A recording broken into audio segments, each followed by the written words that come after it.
your side. Sachs Financial, home of the Retirement Compensation Plan. SACHS, Sachs Financial, because income is the outcome that matters. RetireSafeSTL.com. Okay, 3, 2, 1, hit it. It's the Chris and Amy Show. You know who it is. Also, if you didn't know, this is called the show. Now, Amy Marks Coors, Chris Ranji on KMOX. Oh, good morning, friends. It is Wednesday, October 2nd. You can say that we are well into October now, I think, which means it's hours-wise, yeah. Yeah, we're well into it. It's not like it just happened October. yesterday. I'm so excited. We're glad you're with us today until 1 o'clock, as always, Monday through Friday. And then we've got the Dave Glover Show at 1 o'clock between 1 and 2. Amy and I will stick around for that. We have a phone number that you can use to contact us, 314-436-7900. We also have a brand new voice messaging feature on our Odyssey app. So if you're listening to us on the Odyssey app, you tap the mic button and send us a message, and you might get to hear yourself on the air. You can watch us, too. If you're on Twitter or Facebook, we are at Chris Amy KMOX. Time now for the top of the order. The top 3 stories everybody will be talking about. Ramon Chavez Rodriguez, the man who is accused of killing police officer David Lee. This after an accident occurred on Interstate 70 a couple of weeks ago, is to appear in court this afternoon. And the vice presidential debate took place last night as J.D. Vance squared off against Tim Walz. We'll give our thoughts on their respective performances. And St. Louis City SC with a game tonight. They will take on LAFC. That is a 9:30 game. Billy just saying he is still saying he didn't lose the election. I would just ask that. Did he lose the 2020 election? Tim, I'm focused on the future. Did Kamala Harris censor Americans from speaking their mind in the wake of the 2020 COVID situation? That is a damning non-answer. It's a damning non-answer for you to not talk about censorship. Obviously, Donald Trump and I think that there were problems in 2020. We've talked about it. I'm happy to talk about it further. That is from the vice presidential debate last night between J.D. Vance, who is Donald Trump's running mate, and Tim Walz, who is Kamala Harris's running mate. And that was a moment that personally, for me, I thought was the most important moment of the entire night. We could talk about Tim Walz's gaffes, and he had a couple of them. There were a couple of times he looked very uncomfortable with answers. I would say that J.D. Vance was smooth the entire time in terms of, you know, delivery and the way he debates. He's very good at that. I think for me, Amy, I had a couple of takeaways from the entire debate. One of them is, I think it says a lot about our political environment. Yeah. That it was just whether or not either candidate is lying or lying a lot. It was just really nice to see two people being cordial with each other. That was a big takeaway. That was the first thing. And that's how bad our politics is, that was just so relieving to see that. The second thing is, I feel like one of the most important things in this election, our entire everything that we do, Amy, is based on believing that the elections that we take part in are true and they are good and they work and they are secure and every person's vote is counted appropriately. But when you absolutely refuse to admit, because you don't want to upset your running mate, that the election he lost in 2020 was lost, I don't think we can move forward until a candidate can just admit, yeah, we lost. It sucks. We lost. As a country, we're going to have to move forward. Who cannot move forward is the Republican Party. And we are going to be damned to live in this Trump world, which is really anti-conservative in a lot of ways. Until you admit that you lost. Because here's what you do. You learn from your mistakes. When you as a party or you as a politician, you lose an important election, you don't have the red wave in 2022. You learn from your mistakes and you say, how can we have secure victory next time? But if you don't admit that you lost, if you don't admit that you made a mistake, you can't learn from it. last night, to your point about that clip that we played about January 6th, I don't know if, maybe that was the most important moment. As far as a single moment, there's a valid argument for that. I do think it's not debatable that it was Walz's best moment. That was Sure. his And best it happened moment. at the very end. And it happened at the very end, which some people say, well, maybe it was too little too late. Because if you're looking at one singular moment, yes, absolutely. Tim Walz made a great point. J.D. Vance answered terribly to your point about, the integrity of the elections. Overall, Tim Walz looked incredibly, profoundly nervous. The side-by-side did him no service whatsoever because of the faces he was making. He didn't even look nervous. He looked terrified. He looked completely out of his league. He stumbled on his answers. It was not a great performance. I will add this caveat. That may be something that's endearing to some of the voters. If Tim Walz is the everyman who doesn't look polished because he's not great at debating, maybe you could argue that. I thought he looked completely out of his league. J.D. Vance, he did what it was his job to do, which was to shed the caricature of being weird, which he did. He didn't come across as weird last night. I'm not a fan of J.D. Vance. J.D. Vance was very, very good in that debate, and he was smooth. He was articulate, and eloquent at times. He was confident. He didn't look nervous, and he didn't come across as weird. Yeah, and it's all, to me, that's just aesthetics. Because I'm with you. I don't really care for J.D. Vance. And I think what he did last night was, I think he did a pretty good job of pretending not to be who he is. That is my opinion. We just, it wasn't that long ago he's talking about eating of the cats and the dogs and then doubling down on it from, with the immigrants in Ohio. He's still doubling down on that stuff. It didn't come up last night. But I think he did a nice job of at least pretending not to be weird for a day, which is great. And I don't really care about the aesthetics of it. What I care about is what the plan is, how they're going to operate when they're in office. Ultimately, I don't believe, and we were going to talk about this yesterday, but we had breaking news right in the middle of the show, so we never really got to discuss the upcoming debate. But what I would have said yesterday is, like a lot of other people have said, it's not going to move the needle much for anybody. And I think that the post-debate polling that we've seen is that some people think that Vance was a little bit better. Some people think Walz was a little bit better overall. It's not going to move the needle. So it's not going to change anything. It's interesting. Like the last debate, Kamala Harris just absolutely dominated the debate over This Donald wasn't Trump. one of those. Well, what's funny is I think it was very clearly a Vance victory. Oh, I didn't get that. Yeah, I don't know that it didn't have quite the same dynamic as Harris and Trump, but Harris did much better in the debate than Trump. Vance, I do think he was so much more controlled, not nervous. He was able to express answers to his questions. He took, control of the questions. Obviously, it was kind of funny. He had his own agenda. How do you know? Because the very first question was about Israel, and he started with his own biography about being raised by a single mom. Yeah. Right? It's like, well, he multiple times he said, I'm going to answer that question, but I first need let to me say do this. Yeah, because he did it a bunch of times. He had to posit himself as not weird. And the thing is, aesthetics do matter. And you're right. It's not going to sway people's vote who are like you or like me, but Vance knew that, and so he was not going after the Trump voters. He wasn't trying to appeal to them. He was trying to appeal to the 5 or 6% who maybe don't know who they're going to vote for, even down to the pink tie. It's a softer look. You noticed it right away. When do you ever see somebody wear a pink tie in a presidential or vice presidential debate? I do think he really was trying to soften his image to women and also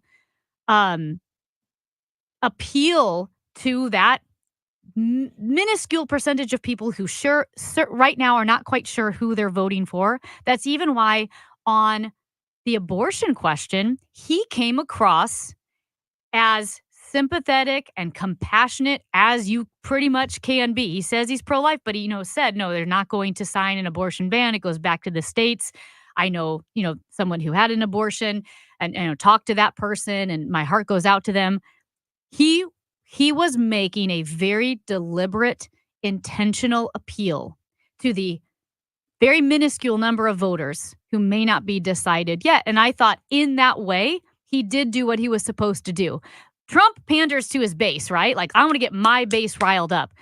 His base is going to vote for him. Vance understood he had to appeal to a different subset of people. And I agree with that.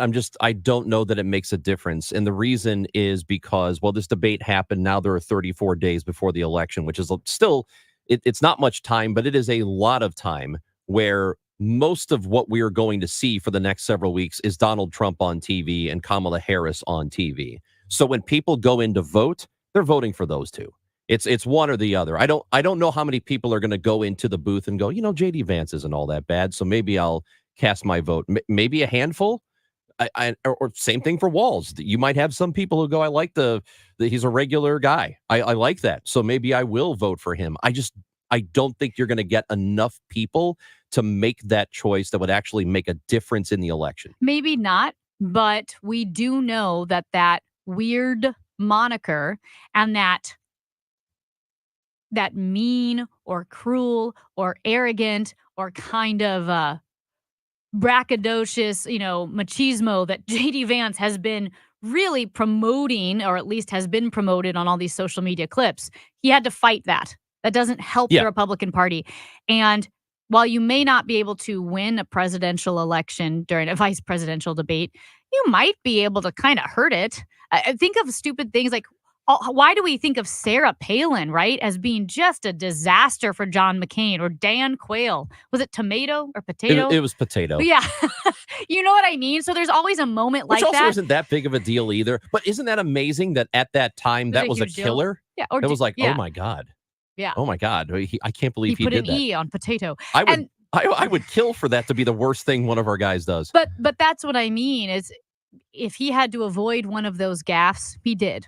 And I would say he had a successful debate. And you could argue that of the debates we've seen and of the debaters, Harris, Trump, Walz, and Vance is the most adept at this. I think Harris was pretty good. I think Vance would be able to defeat. I mean, this is all projection, but could Vance beat Harris in a debate? It might be a better debate. I think he could. It might be a better match debate. But again, I really don't think, I disagree with you on Vance running away with it last night. I think it was pretty evenly matched, and a lot of people, I probably agree with that. And the post-debate polling, it's like 50-49, 52-50, or 52-48. It's kind of like that. Yeah, I don't know. Of those numbers. I don't know how many people use their partisan glasses, the partisan lenses to view. Like I said, because the post-debate after Harris was pretty lopsided. It was the post-debate polling. I will say this. You might want to, and maybe, this is a million years away. You might want to get used to JD Vance, because last night definitely looked like a guy who has his eyes zeroed in on 2028. We'll see that, but there's a lot of time between. It's 1.5 million years. And there's 1.5 million years between now and the election. Believe it or not. Feels like it's not, but it is. Amy, Chris, KMOX, you want to visit with us? You can. 314-436-7900. A couple of folks already on hold want to jump in. You can do the same. You can also text us at that number or drop us a voice message on the Odyssey app. If you've got high blood pressure, there's a 50-50 chance you're a walking time bomb. Thankfully, you can take control of your blood pressure with a drink called 120 Life. 120 Life is formulated with ingredients that have all been shown to help naturally lower blood pressure. Go to 120life.com. Use the code JUICE for 15% off. We'll refund your money if you're not fully satisfied. Go to 120life.com. There's nothing to lose. These statements have not been evaluated by the FDA. This product is not intended to diagnose, treat, cure, or prevent any disease. Buying or selling a home is a big deal, literally. It's one of the largest financial transactions you're likely to make. So work with someone who will work with your best interests in mind. Someone who agrees to operate with transparency, honesty, and fairness every step of the way. Realtors are members of the National Association of Realtors and are bound by a strict code of ethics that requires they put your interests above their own. Because that's who we are. Make sure your agent is a realtor. Hey guys, Glover here for my friends Mark and Neil Gelman from thegelmanteam.com. If you want immediate cash for your home or to see what your home is actually worth in today's market, find out for free from the local experts. That's my friends Mark and Neil Gelman at thegelmanteam.com. Everywhere you look, things are getting more expensive. So at Consumer Cellular, we're lowering the price for those 50 and up. Now you can get unlimited talk, text, and data for $30 a line when you buy two. That's just $60 a month for 2 unlimited lines. So if you're 50 and up, make the switch and save. Come on, you've earned this. Call 1-888-FREEDOM or visit consumercellular.com today. Requires 2 lines of service, age validation, and credit approval, subject to system and area limits, taxes, and other fees apply. Progressive presents Renters MVP's Most Valuable Possessions. Today's MVP, Joe Fallon's bedroom mini fridge. Sure, this pint-sized chiller's max capacity is 3 soda cans, but what it lacks in stature, it makes up in cooling strength. Each beverage a perfect 37 degrees every time. And the 2 feet Joe walks to get a drink, priceless. That's why his mini fridge is today's MVP. Keep your most valuable possessions protected by bundling your renters and auto insurance with Progressive. Progressive Casualty Insurance Company affiliates and other insurers not available in all states. There are nearly 70 million people that are currently using Medicare and taking Social Security. When you retire, you could be one of them. The question is, have you figured out how best to use these programs? That's where Steve All and the All Financial Group can help. Join Steve and his team on October 23rd at the All Financial Group office, where Steve will discuss Social Security. And special guest and Medicare consultant Scott Stream will present on Medicare. This event is complimentary, but you must qualify to attend. Call 636-230-8824. That's 636-230-8824. Or go to yourmoneymattersstl.com. Investment advisory products and services made available through Impact Partnership Wealth, LLC, IPW, a registered investment advisor. Neither the firm nor its agents or representatives may give tax or legal advice. Scott Stream and Impact Partnership Wealth, LLC are not affiliated. If you're driving a car or truck with an expired warranty and suddenly lost your transmission or needed a full engine repair, would a $4,000 repair bill leave you stranded? I'm Danica Patrick. Don't get caught off guard with a vehicle breakdown. Choose the company I trust, Endurance. No matter the mileage, if your vehicle is less than 20 years old, Endurance offers auto protection plans for any budget. Protection on the drivetrain, electrical, transmission, AC, and more. Plus 24/7 roadside assistance and rental car reimbursement on any plan. Endurance handles everything from making the claim to paying the certified mechanic of your choice. Act now and get 1 full year of elite benefits, a $2,000 value, free. Endurance has paid hundreds of millions in claims. Call for your fast free quote today. Call 800-291-3183. That's 800-291-3183. 800-291-3183. The Doctors of Ophthalmology Associates are pleased to welcome Dr. Samuel Berry to the practice. He joins Doctors Birdie, Malhotra, Brasati, and Royer as the Doctors' Doctors. 314-966-5000 or youridoc.com. No fights, just insights. Talking politics with respect for all. KMOX, your connection to St. Louis and the region. And the proper way to handle this, as messy as democracy sometimes is to let voters make these decisions, let the individual states make their abortion policy. And I think that's what makes the most sense in a very big, a very diverse, and let's be honest, sometimes a very, very messy and divided country.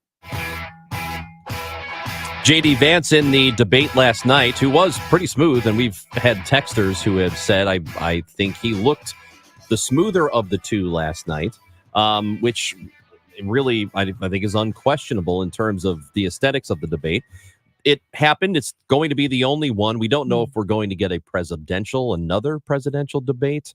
At this point, only one party has said they would do it. The other one has balked at it. But who knows if he'll rethink it. I can see him changing his mind at some point. You're talking about Trump here? Weeks. Yeah. Yeah, I don't know. Trump seems pretty adamant that he doesn't want to do another debate. But I don't think he will. He recently said that, I thought he kind of left the door open a little. Who knows what he's going to do. But that might be the last debate. And you know what? I'm fine. I don't need another one. I feel like we know everything there is to know about these candidates. And if you don't know who you're going to vote for by now, I still don't get it, unless you just haven't been paying attention for the last few months. So I do get it. I know, as crazy as that sounds. I mean, I get it. People, have said, "Oh, the crazy undecided voter. What's wrong with you?" I think it is because if you have very strong feelings about, being pro-life, about more conservative values, about immigration, or whatever it may be, and you are thinking, and I think primarily undecided voters, I do feel like undecided voters might be leaning more conservative. They're thinking, okay, I think I have to vote for Harris, knowing I'm voting for someone whose policies I strongly disagree with, and obviously abortion is a big issue. But Donald Trump seems to be a threat to constitutional order, right? And he could upend the Constitution. Am I making the right decision here? I understand how it feels like you're being very torn because you are voting for someone with whom you have historically, right, disagreed with all of those policy stances, and you're voting for them because of one primary reason, which is that Donald Trump upsets the constitutional order and may actually harm, election integrity, and his language is volatile. That is an absolutely reasonable take, but this happens every cycle. This isn't new to 2024 or 2020 or even prior to it. This has been going on for years. I don't know. I don't know how people are undecided a month out. But a lot of things can still change between now and November 5th. Let's visit with Larry, who joins us on the line. What's up, Larry? Hello, Larry. Yes, sir. Yes, sir. I just want to say great job. There's a YouTube video out there about your January 9th that backs up exactly what you're saying there. January 6th? January 6th. April 26, 2023 is the video. April 26, 2023. It's called Here is the Evidence. It's by John Wright. There's a number of videos with that title, but John Wright, W-R-I-G-H-T. Okay. Take a look. Backs up everything you guys say. Okay. Thank you. Oh, Thank you, Larry. All right, Larry. Well, appreciate the phone call. Well, if I remember that, I will do that. But yeah, I think to me, and there were a lot of moments last night that will be memorable. And as I mentioned, Walz misspoke a couple of times. He said he's become friends with school shooters, and I think he meant school shooting victims. I think he flubbed on the answer regarding, and now I'm blanking on it, about being in Tiananmen Square. Yeah. He had visited China multiple times. And again, I'm not going to blow him up over forgetting when precisely he was there. If you've been, and it was 35 years ago, if you've gone 15 or 20 times in your life, I could see getting mixed up. I think that's yeah, fine. I mean, but here's where we know that the Tiananmen Square, right? You're looking at April to June. It ended on June 4th, as we know it. The historical event as we know it. He went at the end of August of that year, which was. But he did go multiple times. Which was again. near. Sure. Again, listen. I get it. I get, Trump lies. I know people are like, oh, you mean Trump? No, I know Trump lies. I'm not voting for Trump. I get it, right? Also, Joe Biden would lie about stupid stuff. And I think that's what's irritating to me, because when you do lie about stupid stuff, lying is a breach of trust. It's a breach of trust in a relationship. It's a breach of trust in a friendship, in a family, and in politics. And when you lie about stupid stuff, it gives psychological permission to your opponents to discredit everything you say, and then also try to both sides when there are lies about important stuff. That's fine. I don't understand the stupid lies. I agree with you. I agree with you on the premise, but I look past the both sidesism here. And to me, there was nothing more important in the debate last night than that final question. If you cannot answer if our elections are solid, you have no business running for president. When we come back, are going to talk to Jonathan Potts, who represented Marcellus Williams in his effort to be taken off of death row. As we know, the execution did go forward last week. We will talk to Jonathan Potts when we come back. Chris and Amy on KMOX. It's time for a $98 furnace tune-up. Tom Ackerman here for Busey Bank, proudly naming Jewish Family Services of St. Louis as our latest building community partner. Each year, JFS supports over 60,000 children, families, and seniors of all religions, races, and abilities with a comprehensive range of services. With the support of partners like Busey Bank and others, JFS alleviates hunger and improves mental health. Learn more at jfsstl.org. This is Pat Buring, Executive Vice President of Busey Bank. For 150 years, JFS has been building community by understanding the unique and complex needs of each family they serve so they can connect them with high-quality care at no or low cost. Like Busey, JFS remains steadfast in the belief that every person in St. Louis deserves the chance to not only survive, but to thrive. Join Busey, get involved, and help us continue building the communities we call home. If you need a new garage door, this could be your lucky day. Entries are now open for the $5,000 sweepstakes at Overhead Door Company of St. Louis. A winner will be chosen at random to receive $5,000 towards new garage doors, openers, or front entry doors of their choice. Deadline to enter is the end of the month to win the $5,000 sweepstakes with Overhead Door Company of St. Louis. Enter now at overheaddoorsstlouis.com. You can't win if you don't enter at overheaddoorsstlouis.com. I see clearly now thanks to the doctors, Bertie, Malhotra, Brusati, Royer, and Barry. You can too. Go to youridoc.com. At 10:30, we've got sun. It is 60 downtown at the Arch. The Biden administration is upping its federal response to Hurricane Helene. CBS's Stacey Lynn. 1,000 active duty troops will be immediately deployed to assist with the response and recovery efforts. They'll assist with delivering food, water, and other critical supplies to communities impacted the most. The additional manpower will assist FEMA and other federal agencies to reach the hardest hit areas as fast as possible. We've got some debris on 6440 going west at Kings Highway. It's had the middle lane closed. Looks like that might be getting cleared. Disabled vehicle 370 going east at 94, the right shoulder closed. Sponsored weather by DesignAirService.com, St. Louis's leading air conditioning and repair service. Sunshine this afternoon with the high of 75. Cool tonight, low in the 40s in the suburbs to 53 downtown. Tomorrow's high 82. Right now we've got sun and 60. I'm Michael Calhoun, KMOX News. At Design Air, the customer is most important. From emergency repair to HVAC maintenance, high-efficiency furnaces, or an air conditioner installation, get great service from DesignAirService.com. It's not just about watching the game, it's about betting on it. I'm Mike Valenti, and on Cash the Ticket, Jim Costa and I break down every college football and NFL matchup like it's the last game we're ever going to watch. From the best bets to the sneaky underdogs, and of course, as my co-host likes to say, the value. And the one thing we're not going to do is pretend we're professionals. We have fun with it. It's an entertainment product, and it makes watching games a hell of a lot of fun. So Cash the Ticket, follow it in the free Odyssey app or wherever you get your podcasts. Retiring soon?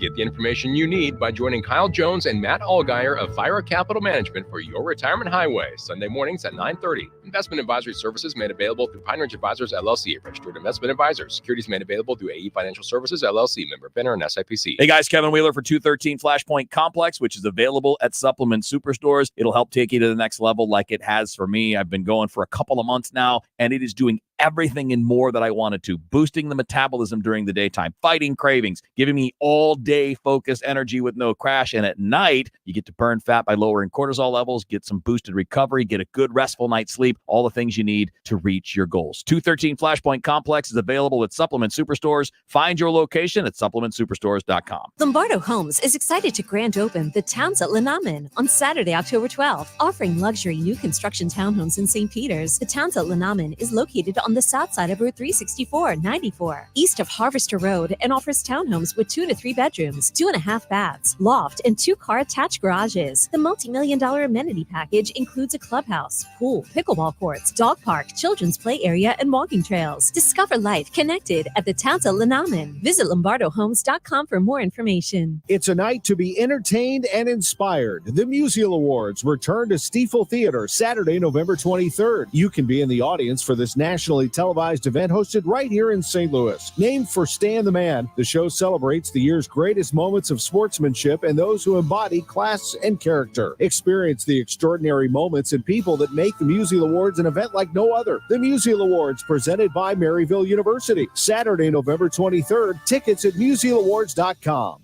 Okay, boys, here we go. When they take the field. Take the field. Let's have some fun. We take you to the game. They don't like us. We don't like them. Thursday night, it's the Buccaneers and Falcons, and you can hear the game here. Segment Cancer Center game time 6:30 on America's Sports Voice, KMOX. Again, every process always comes back to where it all began, and he was issued a death sentence many years ago, and our job is to execute that when the time comes. That is Missouri Governor Mike Parson speaking about Marcellus Williams, who died by lethal injection last week.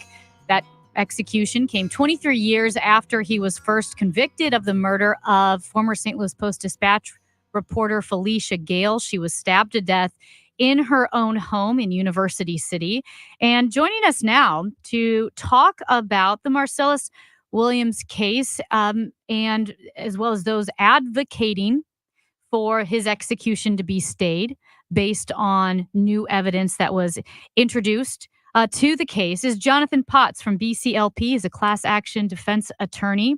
He has exonerated people before who were wrongfully convicted of murder after spending decades in prison. Jonathan, thank you so much for joining us today. Thank you very much. So we have been following this case. It has been a big story, not only nationwide, but especially here in St. Louis. Unique in a few reasons, one of them being that the prosecution was advocating for a stay in Williams's execution. The prosecution and the defense had agreed on a plea deal in which Marcellus Williams would not be executed, but would spend the rest of his life in prison. The courts rejected that. What are your thoughts on what happened in the final months leading up to Marcellus Williams's execution and the decisions that were made that allowed that to move forward? Yeah, absolutely. So in these final months, as you said, Wesley Bell, the St. Louis County prosecuting attorney, recognized that there was something wrong with this conviction. And he moved to it, not just to stay the execution, but actually to set aside the conviction and death sentence altogether. And what really came to a head was the fact that there was DNA evidence on the murder weapon, and that DNA did not belong to Mr. Williams. And then second of all, it became clear that there was racial discriminatory practices that were, that happened in terms of selecting Mr. Williams' jury. Mr. Williams is Black, and 6 of the 7 available Black jurors were struck from the jury on day one. And there's something fundamentally wrong when that happens, especially in a death penalty trial. So as we were closing in on trial, what we learned is that DNA that was on the murder weapon, which we'd always hoped would point us to the actual killer, not only didn't belong to Mr. Williams, but it belonged to the trial prosecutor. And he admitted that he had contaminated it by handling the murder weapon without gloves 5 times prior to trial. So my understanding, and correct me if I'm wrong, is that at the time that wasn't necessarily the wrong practice by the prosecutor to handle the weapon like that. Is that untrue? Did he handle it improperly? We completely disagree with that position. And if you want me to give you something in terms of, social awareness, the television show CSI came out in the year 2000. And he was handling this murder weapon without gloves in the year 2001. DNA evidence was not unknown. There had already been plenty of DNA exonerations based on new DNA evidence. In fact, 2001 was the year that Missouri enacted its DNA, his post-conviction DNA testing statute. So to say that people thought they could just be handling murder weapons without gloves in 2001 is just a complete counterfactual to what both public and the scientific community knew at that time. And I know there is that knowledge, and like I said, I'm just clarifying because it was, I mean, the New York Times noted, the Associated Press, that officially, legally, that the prosecution did not mishandle the evidence because those procedures and protocols were not legally in place. Is that not correct, or is it like, no, they weren't in place, but people understood how to handle murder weapons? Yeah, so that's not quite the right way to frame it. The way that it gets presented in a court of law is what's known as a Youngblood violation. And that Youngblood comes after the U.S. Supreme Court case. And basically what it does is that U.S. Supreme Court case just sets an incredibly high mental state of mind that they require from a prosecutor in order to reverse a conviction based on contamination. So it's not based on whether someone acted negligently or even recklessly. They've set such a high standard that it has to be subjective bad faith. And that's how how they were able to squeak by under this incredibly high Youngblood standard. If this were a question of whether it was just pure negligence, I think you'd see a completely different result here. Can I also ask you about, we know that the witnesses who testified to Marcellus Williams, that there is an argument that they were motivated witnesses, that they were, they wanted money, they wanted to make these accusations. What about the stolen laptop that was found in the car? Yeah. How would you explain that? Yeah, what gets lost in the shuffle here is the actual timeline and the way that the evidence came to the police here. So first of all, like you were saying, you have incentivized witnesses. There's a supposed jailhouse confession, which everyone in the criminal justice community knows is immediately suspect. I have no doubt that, every once in a while someone makes a statement in a jail, but when they do it, they don't, it's not like, I woke up at 7:30 that day, I put on this pair of pants, I grabbed this number bus, I got off at this stop, here's what, it's completely unbelievable to think that someone is going to provide that level of detail to a stranger when they're sitting in a jail cell. It makes no sense. And you should immediately be raising an eyebrow when someone claims that they've gotten a jailhouse confession like that. And that individual was a very, very troubled person who had a long rap sheet, and he insisted on getting $5,000 before he would even sit down for a deposition before trial. So, when you see it in the news reports about information coming from someone like that, it gets watered down where you don't realize the lack of credibility of the source. And then with respect to the laptop, you also have to understand that Mr. Williams has always maintained that he got the laptop from his girlfriend, who was the prior witness. She also had a troubled past. She was a sex worker who had a checkered history with a lot of different people. And that also happened months and months and months. This isn't something where the murder occurred and they found the laptop in his car 24 hours later. It was something of 10 to 15 months later.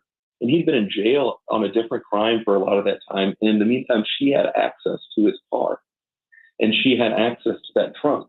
And she's the one who led the police to that location. So when all of that gets lost in the shuffle here about, and most importantly also, Mr. Williams wasn't able to tell the jury about her actually being the one who provided that to him. And so the jury never heard that. We were talking with Jonathan Potts, who was an attorney for Marcellus Williams, who was put to death last week here in Missouri. And I don't know how much contact you had with him toward the end. What was his mindset? I mean, he had been trying to prove his innocence on this for years, obviously, but had he just resigned himself to it? Where was he mentally? I wouldn't say that he'd resigned himself to it. He was always hopeful that the criminal justice system was going to vindicate him. Once all of the appeals had been denied, I wasn't there with him on the final day. Two other members of our team were. They were present in the death chamber and were able to meet with him. And not resigned, but they said that he was at peace. He was a very religious man, and he, came to terms with what was about to happen to him. But once again, he maintained his innocence till the end.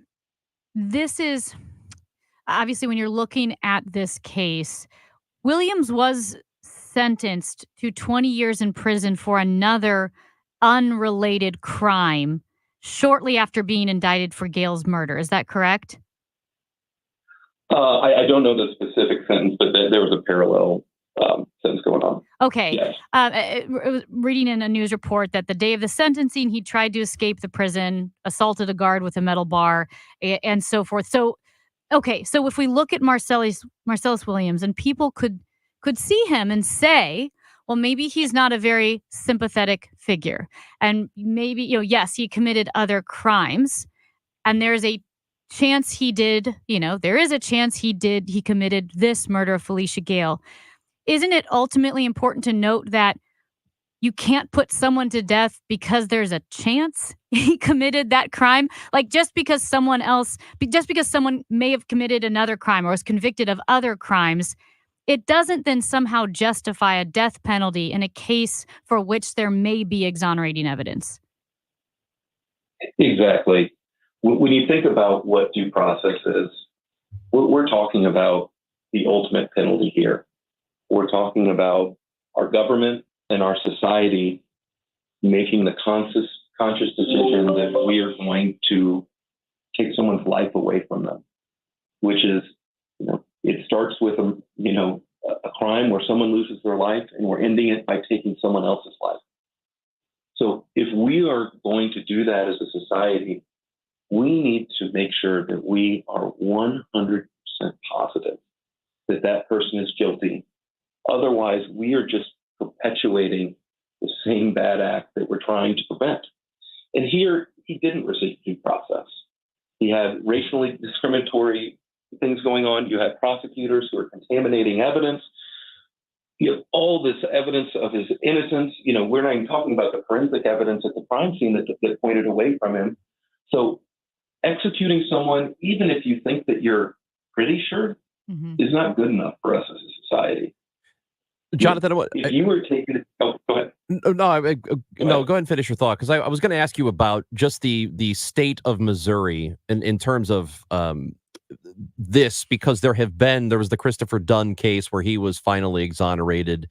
It seems like there's a push to I don't know, a reluctance to take people off of death row, even though evidence might be there to do that.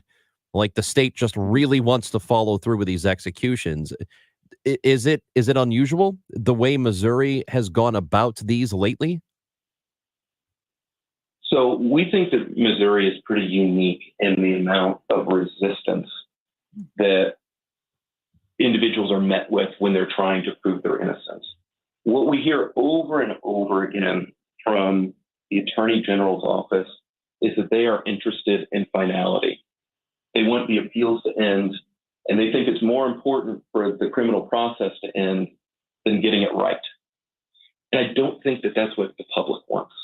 The public wants to know that the criminal justice system is working. And when the criminal justice system is working, that includes being able to revisit a decision and say, you know what, we made a horrible mistake 20 years ago, and we're going to make it right.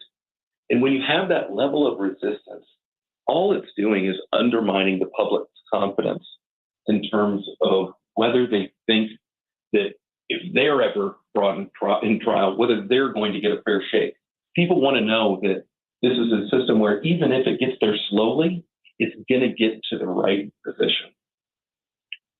Jonathan Potts, attorney at BCLP and partner there, in fact, and one of those representing Marcellus Williams. We appreciate your time today, Jonathan. Thank you so much for being with us.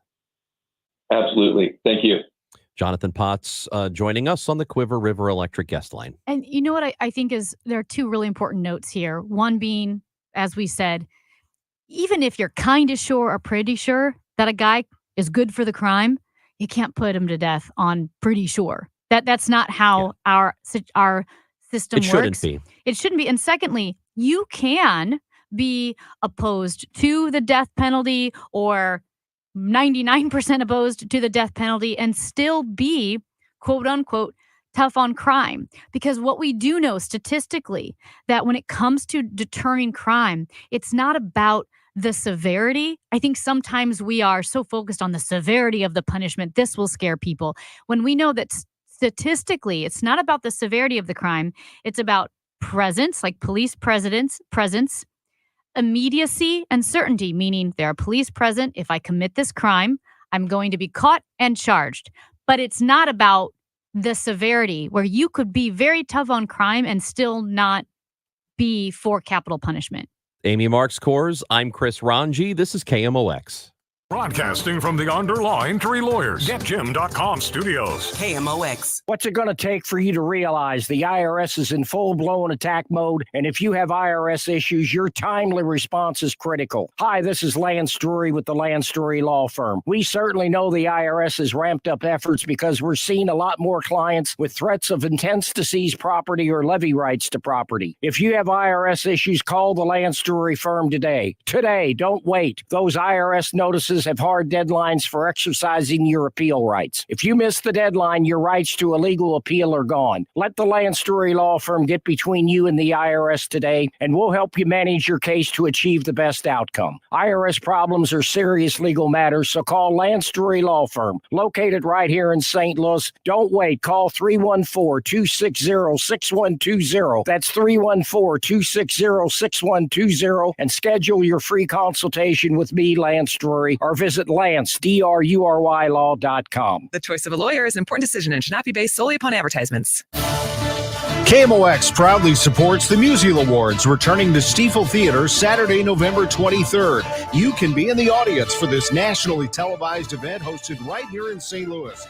Named for Stan the Man, the show celebrates the year's greatest moments of sportsmanship and those who embody class and character. Experience the extraordinary moments and people that make the Musial Awards an event like no other. More information can be found at KMOX.com/events. When was the last time you watched your home movies? Disasters strike unexpectedly. Every year, American families lose the one thing they'd run back into a burning building for: their family's memories. Hi, I'm Nick. And I'm Adam. We started Legacy Box to help save your family's most important recorded moments so you don't have to worry. Load Legacy Box with your old movies, film reels, and shoeboxes of photos. We work our digitizing magic, converting those memories right to the cloud so they're safe and accessible forever. It's fast. We always send your originals back, and it's done right here in the USA. Over 1 million families have trusted Legacy Box. Better Homes and Garden, Real Simple, and Inc. magazine are all talking about Legacy Box. New York Times columnist David Pogue says, "Have them digitized. I wish I'd done it sooner." Take action. Save your family's memories today with Legacy Box. Go to legacybox.com/value to get an incredible 50% off your Legacy Box. That's legacybox.com/value for 50% off while supplies last. legacybox.com/value. Hey guys, Glover here with my friends at Universal Windows Direct. So fall is here. It's the perfect time to replace those old drafty windows before winter sets in. For every 2 windows you buy, get 2 for free. Buy 2, get 2. Buy 4, get 4. Buy 20, get 20. There's no limit. Plus 0% financing for 60 months. That's 314-334-2522 to schedule your free in-home estimate today. Again, for every 2 windows you buy, you get 2 free and 60 months. That's 5 years, same as cash, 0% financing. Go to UWD.com. Attention! Have you racked up $10,000 or more in credit card debt? Are you barely getting by making minimum payments? With credit card debt reaching all-time highs, National Debt Relief is notifying consumers about significant debt relief options currently being made available to help those with overwhelming credit card debt. These options may reduce a large portion of credit card debt for those who qualify. You don't need to declare bankruptcy or take out a consolidation loan, and you may only have to pay back a fraction of what you owe, even if you have bad credit. National Debt Relief has already reduced the credit card debt for more than 550,000 consumers. So don't wait. If you owe $10,000, $20,000, or even $100,000 in credit card debt, You can now take advantage of this financial debt relief as the cost of living continues to skyrocket. To check what debt reduction you may qualify for, call 800-580-7766. 800-580-7766. That's 800-580-7766. This is Megan Lynch. If your family has been touched by Alzheimer's, join me at the St. Louis Walk to End Alzheimer's on Saturday, October 26th at Chesterfield Park. Experience a community of support. Register today at alz.org/STL Walk. Is thinning hair or a receding hairline making you self-conscious? Try Hair Grow from New Nordic. Stop feeling embarrassed about thinning hair and start feeling your best with Hair Grow. Available online at Amazon, Walmart.com, and NewNordicUSA.com. I'm Joe Pott. This is KMOX, the voice of St. Louis. Now, did you see this with Chris and Amy? Okay, Ron, we've been talking about the devastation from Hurricane Helene. So the amount of rain that fell on the Southeast last week due to Hurricane Helene is about 40 trillion gallons of water. Now that means nothing because it's much too big of a number for us to comprehend, right? So here are some equivalents provided by the Associated Press. 40 trillion gallons of water that fell on the Southeast in 1 week. It's enough to fill the Dallas Cowboys stadium with water 51,000 times. Yeah. It is enough to fill more than 60 million Olympic-sized swimming pools, or it's the equivalent of 619 days of constant water flow over the Niagara Falls.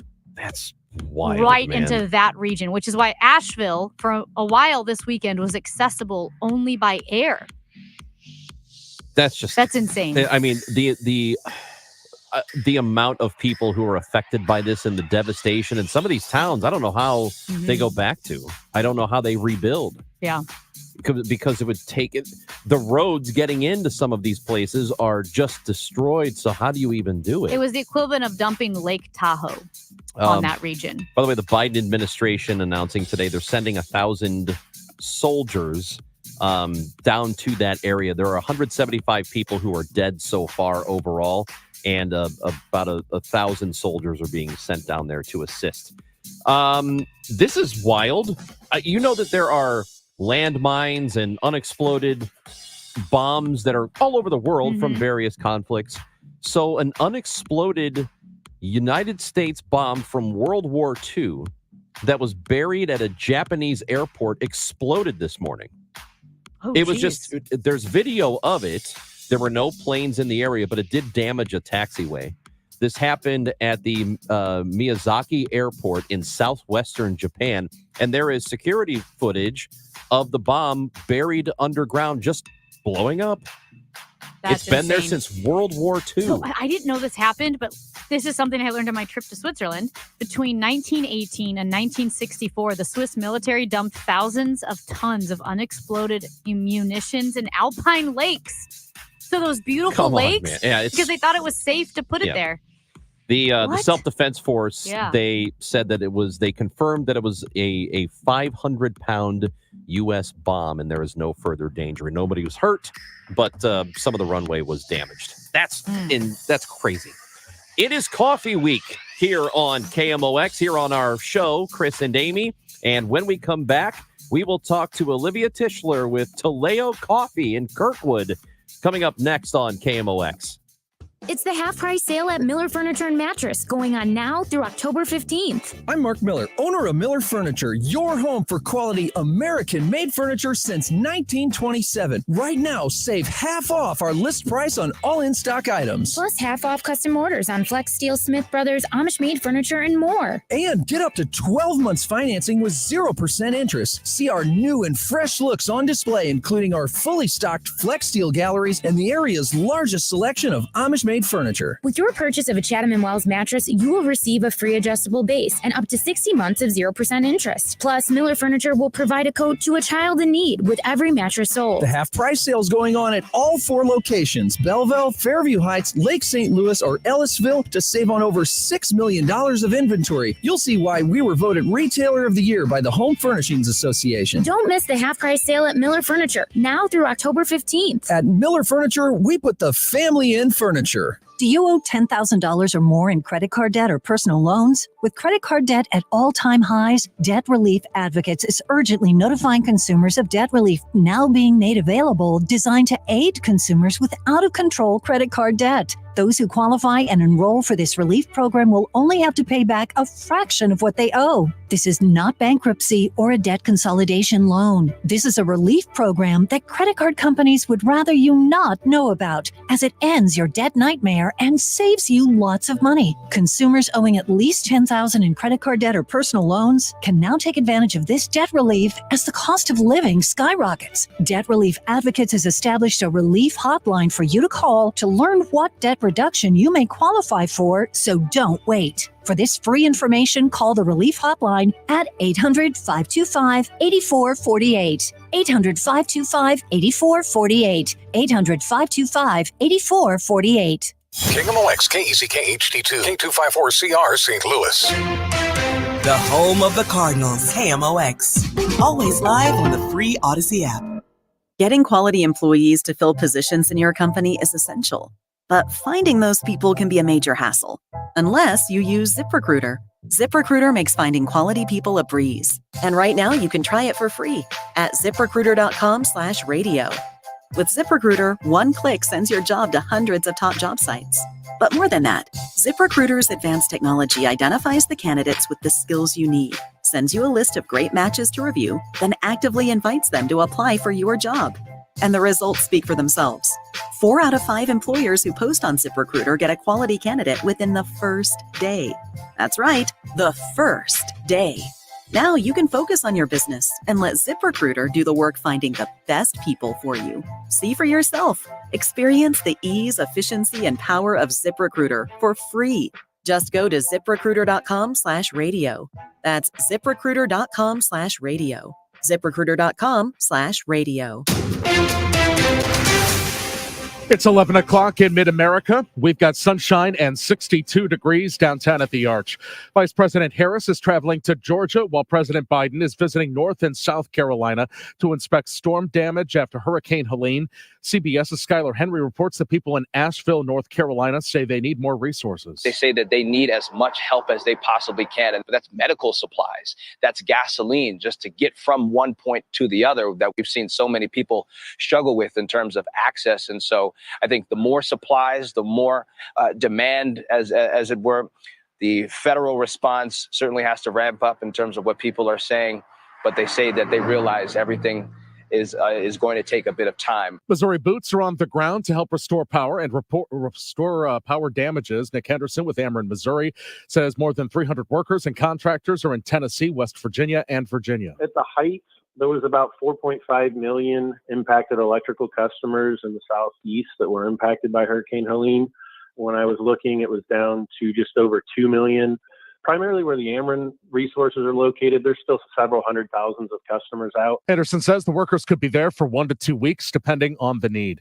A week after the Armory closed, employees are speaking with KMOX about what happened. Caitlin, who was a sales manager at the Armory, is shocked it shut down. They guaranteed us that it wasn't going to happen, and then it did happen, so that was sad. I spoke to her at a job fair put on by the St. Louis Agency for Training and Employment just for Armory employees that lost their job.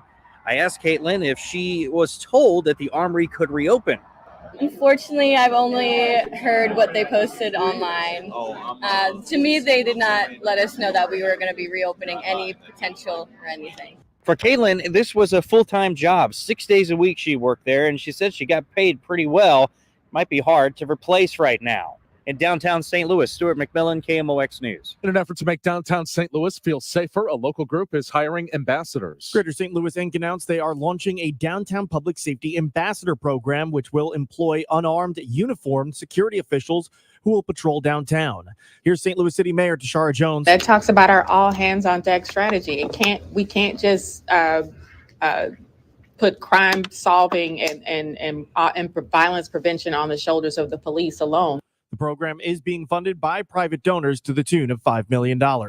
Sean Malone, KMOX News. Oil prices are up this morning. It's about concern over the Middle East. Israel's vowing to respond to yesterday's missile attack by Iran. Senior market analyst Phil Flynn. The complacency about the risk to supplies is really going away, and we're going to start pricing in the possibility that this conflict could have a major impact on the global economy and the price of oil. The KMOX Business Desk, Walmart upping its health coverage. Walmart's employees and their dependents are being offered expanded cancer treatment with doctors at the Mayo Clinic through the retailer's insurance coverage. The nation's largest private employer says those covered by the insurance and diagnosed with most types of cancer will be able to get a second opinion from the Mayo Clinic and then travel there for treatment if needed. Kimberly Adams, Bloomberg Radio. The Dow from Stifel's up 52 points to 42,209. We've got roadwork on 370 going westbound at 270. It's got the left lane and shoulder closed. Also roadwork on 270 going south at 55 north to Lindbergh. That's got that left exit closed.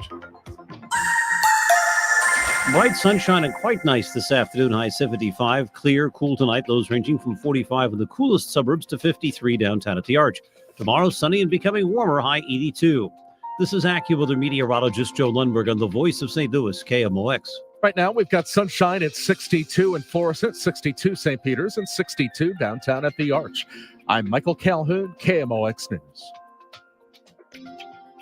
Sponsored by Valvoline Instant Oil Change. Visit us today. Valvoline Instant Oil Change wants to help ease your oil change anxiety with a few moments of automotive peace. In the know, on the go. Trust KMOX for local news that impacts St. Louis and the region. Always live on the free Odyssey app. You're the cream in my coffee. You're the salt in my stew. How much do you love this? It is Coffee Week on the Chris and Amy Show, officially kicked off by International Coffee Day on Sunday. So we're celebrating International Coffee Day all week. On Monday, we had Shaw Coffee in. Yeah, awesome. from the Hill. From the Hill, Shaw Coffee Close enough. on the Hill. And right now, You need some coffee. I do need more coffee, which I'm about to get, because we have Olivia Tischler from Taleo Coffee in studio, Taleo Coffee in Kirkwood. Thank you so much for joining us as we celebrate Coffee Week on the Chris and Amy Show. Yeah, thanks for having me. So it looks like you have some goodies here for us. I see the coffee carrier. What do you have? Oh yeah. So I brought most of our fall menu that we have. We have some classic pumpkin drinks, which not biased, but I feel like ours are superior because we make our own pumpkin syrup in house. So we have like a pumpkin delight, which is basically our pumpkin spice latte, our pumpkin syrup with vanilla, which we also make in house. And then we have a frothy pumpkin, which is a house-made white chocolate sauce with pumpkin syrup, and our fall foam on top, which is like a cold foam. Then we have autumn chai, which is chai with pumpkin. All the Very people nice. want pumpkin. Yep. And then our s'mores latte. So it's like a mocha with a house-made marshmallow whip with some graham cracker on top. So listen, you are in a room with people who just do not appreciate the pumpkin spice. Yeah. Except for me. Because I am the only person who cares. I love it. We have probably been hurt by the Starbucks pumpkin latte. That's not anybody else's fault. I think I've been hurt by it. I I have love the not. idea of it, and then the Starbucks, it just tastes burnt Do to you me. So you think you're superior for sure? I mean, I think yes. Yeah. Especially Okay. compared to Starbucks. So Olivia, how do you feel like as a local coffee shop? How do you feel like you can compete with a bigger one? Because people just go to the places they know about. Like, oh, I know what Starbucks is. I know Dunkin'. I'll go there. Right. Instead of having to make a name for yourself. So how do you do it? Yeah. I think there's a lot of people who also desire this small business too, though, because all of those places are just commercial chains. Like, you're not supporting anyone local. And so I think there is a desire for, especially honestly after COVID, I feel like it was seen even more that people are like, let's support local. And so people seek out that because it's a whole different experience. You know, you're intentional with your customers. People come in and they're like, oh, like they remember my name. They care about me. It's a whole different vibe. And so I think people like that. And also to do that, to set yourself apart from the other local coffee places, because there are a lot of really good ones in the St. Louis area, not just in the city, but you go out west too, and there are some great ones. So how do you set yourself apart? Yeah, that's a great question too. I think it all boils down to the message you try to get across. Like, our message is all about loving our neighbors, and the way we do that using local products that go back into the community, highlighting all these other local people that we use. Like, we use a local milk farm that's out in Greenville, Illinois, a local honey that's from Chesterfield. So highlighting those things and kind of being that neighborhood coffee shop, because we're actually in an old house, like an old 1950s house that got like renovated. So people also, I say, feel like we're kind of the Kirkwood neighborhood coffee shop, which also gives a whole different vibe than going to, a downtown industrial coffee shop. What about the Taleo story? So I guess people, what does the name Taleo Coffee mean? And you are the owner, founder of Taleo Coffee, correct? Correct. So how did you come about opening a coffee shop, picking a name, the whole story? Yeah. So I kind of started it based on my own like Christian values. That's kind of my foundation for it. So Taleo is the Greek root word of tetelestai, which means it is finished. So that actually comes from the last words Jesus said on the cross. So that's kind of our foundation. But again, with the love your neighbor, that's how we're supposed to live. We love everyone, no matter what, no matter who they are, what they believe. It doesn't matter. We care about them as a person. And so I kind of felt called to open this coffee shop. I was actually in school for occupational therapy, completely different health science degree. And then graduated in 2019, started to pursue it. And not a lot of people were looking to give a 22-year-old money to start a coffee shop, surprisingly enough. So just some crazy different things happened, but I ended up partnering with the church. They kind of funded what I was trying to do. And then we ended up opening in 2021. So I did farmers markets for a couple of years and then just started the grind once we were able to get up and going. So your coffee flavors, your recipes, are they yours? How does that, how have you come up with these? Yeah, our like 4 classics that we have is like a honey bear, love your neighbor, mignon Monroe, and lavender vanilla, which I could tell you all the flavors of those. But basically those are like what has been since the farmers market. And I kind of came up with those, worked on those. And they've developed as we've been able to make more like house-made syrups and things like that. But those are kind of just our foundation. And then we've grown since then with a bunch of other creativity, other people coming in with different ideas of recipes as we've grown for sure. But yeah, it was just kind of me from the beginning. Yeah. How scared were you? I mean, pretty scared. Yeah. Starting a business, that can be very frightening. Yeah. Well, in my first day doing the farmers market was April of 2020. So that was even better. Yeah. Great. Like really just hitting the Perfect ground. timing. Right. Yeah. Just perfect. Starting in the middle of all the COVID shutdowns. Yeah. So then you start and with a coffee shop. I guess the first question is, okay, where do we get our coffee, the beans, all of that? What is the coffee, the beans of Taleo? Yeah. So for a while, we used different local roasters here. And then in November of last year, we started our own roasting company.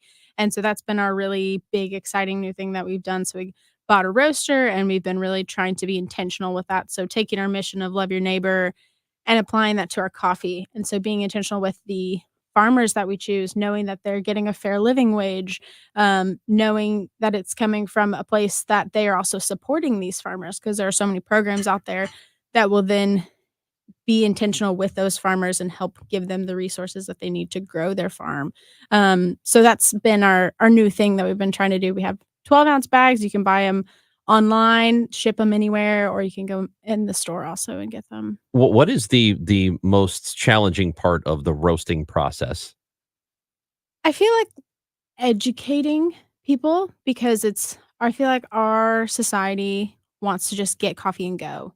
And just anything, not just coffee, but like everyone's like, let's go, next thing, just America. And so people don't want to slow down and understand the whole story behind coffee because so many hands and so much time goes into like just one cup of coffee that I think people don't understand how important it is that the coffee you are buying, you know the story behind it. Because most of these big chain coffees, you don't know the story. And they probably come from farms that aren't well supported or don't have the resources to be a high quality coffee or all these different things. So we're trying to be intentional with our coffee, but also communicate that to our guests and help them to understand the importance of coffee and the importance of where it comes from and who you're supporting all the way down to the farmers that are growing it. Yeah, one of my good friends, Julio, owns a fair trade store, ZB Market. And he talks so often about where you getting your products, right? Whether it's clothes or decorations or coffee from all over the world and making sure that the people producing these items, these ingredients, materials are being treated fairly. So when you're sourcing the beans, you are getting them from like all over like South America, all these different countries and making sure that what you're supporting by getting beans is supporting the farmers, not exploiting them. Exactly. And we're trying to even go a step further, as we grow, but we just got some coffee from Colombia specifically, and we're talking to the producer of that farm. Like usually there's an importer that is kind of the middleman in between. But for this one coffee, we basically know the farmer. Like we've sent an email and told the farmer how much we loved his coffee. And he was like, that's incredible. Like, thank you so much. So you just That's reached out and encouraging." did it that way. Yeah, there was some other connections of how we were able to do that because it's not super, usually you go through importers. You probably have to, right? Yeah, Isn't it there's- difficult to not? There's a lot to it. They kind of are also importers themselves. So they are like the producer, the farmer, and the importer. But yeah, there are some really big coffee shops out there like Onyx Coffee in Arkansas. And their whole goal is basically to buy that farm, use all of their stuff from coffee to honey to chocolate. And then they have that direct relationship with them and are constantly helping them. So that's like a, maybe big goal one day to have that really direct Yeah. relationship with them. What would you say is then a thing about either the coffee business or the roasting process, the farming of it, any of it that people don't know that should? I think it's really the amount of money and time. Like I saw this stat once that's like the farmers spend probably 87% of the time on coffee. Like if we're talking about the whole specialty coffee world, 87% of the time to make coffee is done by farmers. And of the money that's made in specialty coffee, they only make 10% of the money. Oh, wow. Yeah. So it's like they are doing the majority of the work, spending the most time with the coffee hands-on, and they are receiving the smallest amount of money for it. And so it's really just that fight for making sure that they are really getting that fair living wage because it's so easy in different countries to just pretend that it doesn't matter, that they only get $10 a day and that's just what it is because everyone else makes that. But that's in the specialty world, that's what people are really trying to be intentional about fighting against and making sure that they get the money they deserve. Do you think there's much progress being made that way? I think people are trying. Yeah. Like they're starting the fight, but it's a big fight. Yeah. Yeah. It just takes a lot of people being intentional with the choices. Because I mean, we just, like you said, we're Americans. Just give us our coffee, whatever. We don't really think about it, and we want it to be cheap. We don't want to pay too much for it. So, I don't think and this is not just about coffee. It's about anything we consume that we don't really think about the people who make the damn stuff. Yeah, think of it this way though, and it's really not cheap sometimes. If you're paying, like for, you can go get a latte at Starbucks for $7 or something. Which is outrageous. Which is outrageous. Yeah, and you're like, but it's wait a over minute. $7, The farmers aren't getting that money. Yeah. Not a lot of it. Right. Yeah. Right. So being intentional Compared to with what that. they should for how much time they have put into it. Olivia, before we let you go, thank you so much for coming in. We've got these delicious drinks. These are your seasonal drinks. I know also, I think you guys have flights, like latte or coffee flights. Yes. So just like a flight of beer, like you get to taste all the lattes? Right. Yeah. So you can pick 3 lattes. They're like 9 ounces, so 1 shot in each. And you can get them hot, you can get them iced, and try the seasonal ones or try our classic ones. Coming up for Christmas, people go crazy about it. We do like a holiday flight, and there are 3 different holiday drinks this year. They're going to be themed from the Nutcracker. So it'll be a Nutcracker flight. Awesome. But they have these really fun like toppings on it. Like we usually do like a whole gingerbread cookie on it and all these just different fun things like a candy cane. And some people have said that it's become part of their Christmas tradition to come to Toledo and get a holiday flight. So that's pretty fun. You going to have any of That's those awesome. eggnog drinks? I don't know if we're going to do eggnog this year. We tried it man. before. It's a lot of work. So Fine. This I'll guy pay could for be it. your eggnog Dude, ambassador. I don't care how much work it is. I want my eggnog. This guy I- loves eggnog. Like, Dude, I love eggnog completely. lots. Oh, God. It's the best. But anyway, we're looking forward to Christmas. It's Yeah. fall. Fall is the best coffee time, I think, of the entire year, though coffee is great all the time. Thank you for coming in, Olivia. Absolutely. This is really great. I can't Really wait to cool. drink all that because I need more. Yep. Olivia Tischler from Taleo Coffee in Kirkwood. Thank you for being a part of Coffee Week with us. absolutely. Thanks for having me. It is the Chris and Amy Show on KMOX.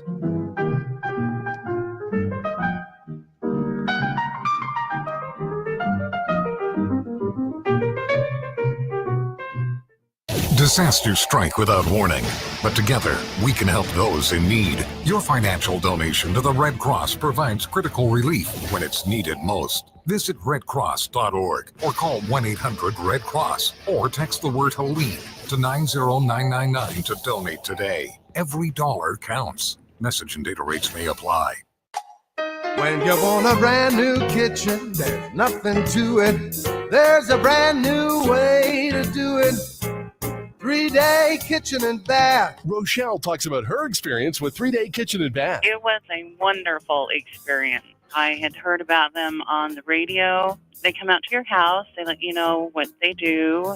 They let you pick out your features, your colors, and then they come into your home the morning they start. They walk you through, this is what's going to happen, and you leave for a few days, and you come home, and it's done. Was it easy? It made it easy because you're not in the middle of a mess for 2 or 3 months. Left on a Tuesday morning, and it was done on a Thursday night. We came home Friday morning early because we were so excited. What was your reaction when you first saw it? Wow. Wow. It's about time 3 days or less. at 3-day kitchen and bath.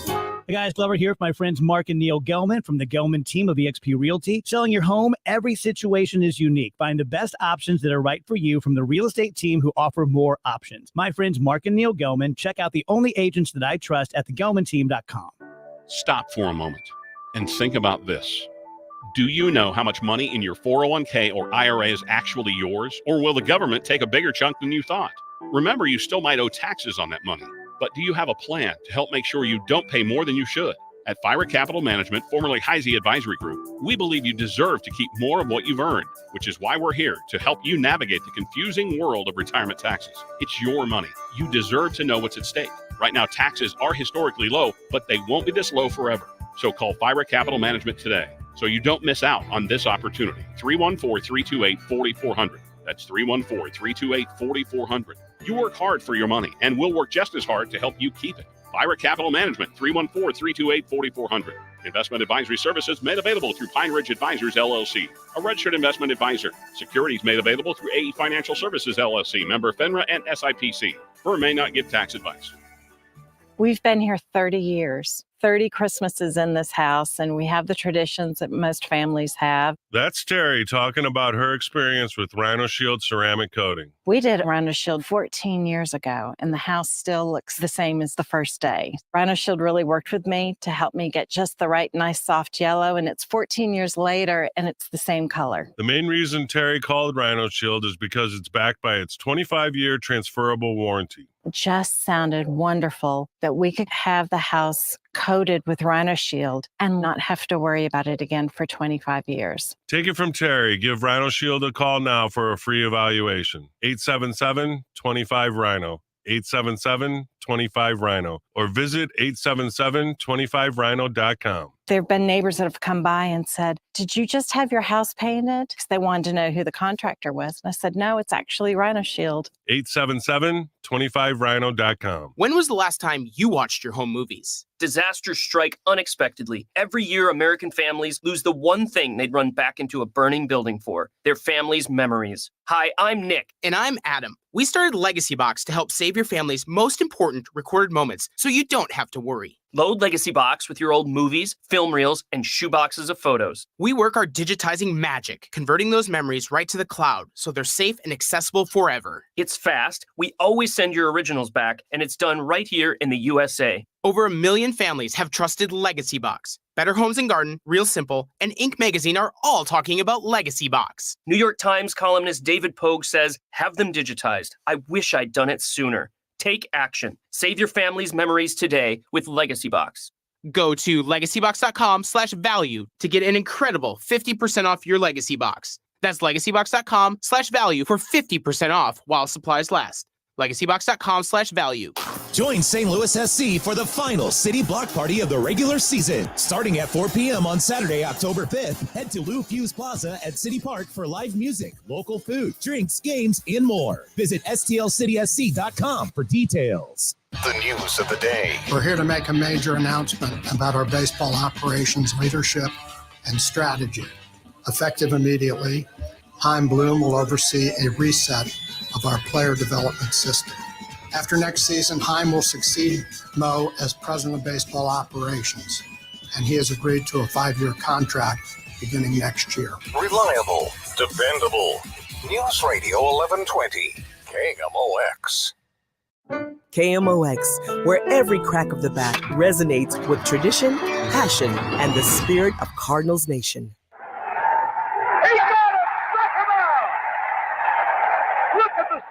Film, McCarr for the first run. Now his infielders all over him. A new world record of 17 strikeouts in one game. Amy Marks scores on October 2nd of 1968. Bob Gibson in a World Series game with 17 strikeouts. 17 freaking strikeouts. And that is still the most. It's not even in World Series history, but in postseason history. It is a single game record, which has been, it's been upheld for 56 years. That's really impressive. 17 strikeouts. Oh my God. That's a lot. So, okay, we were talking about this morning and we'll get back into it because it's such a good conversation. But how hard pitchers throw to get today, versus how hard did they throw in the past? And we were talking about how hard did Bob Gibson throw? And they weren't using radar in the 60s, 50s, and 60s, radar at least guns, not that I know of. The radar guns. And so the best way you can guess, my understanding, someone correct me if I'm wrong, the best way that you can guess, okay, how hard was Bob Gibson throwing? You look at the old video, you compare it with like new video, look at the new frames, and try to do the math frame by frame. And there were different blogs saying, well, it looks like he was throwing consistently in the low to mid 90s. Although there were, some people said, well, it looks like he hit 100 or 103 here. But then they go back and say, yeah, but if you look at the frames, there are duplicate frames, right, in this old timey video. So that would bring the velocity back down. I don't know. All we know is Bob Gibson was throwing hard, but I guess that would make sense. Mid 90s, low to mid 90s. That's probably right for that era. Guys are throwing a lot harder now, and they're training to throw harder. It's always been a thing where velocity plays and teams are looking for guys who throw in the 90s. But, throwing 92, 93 used to be kind of a big deal. But if you're throwing 92, 93, that is really hittable. Yeah. And because hitters are stronger, their bat speed is better, they can catch up to these 92-mile-an-hour fastballs pretty easily.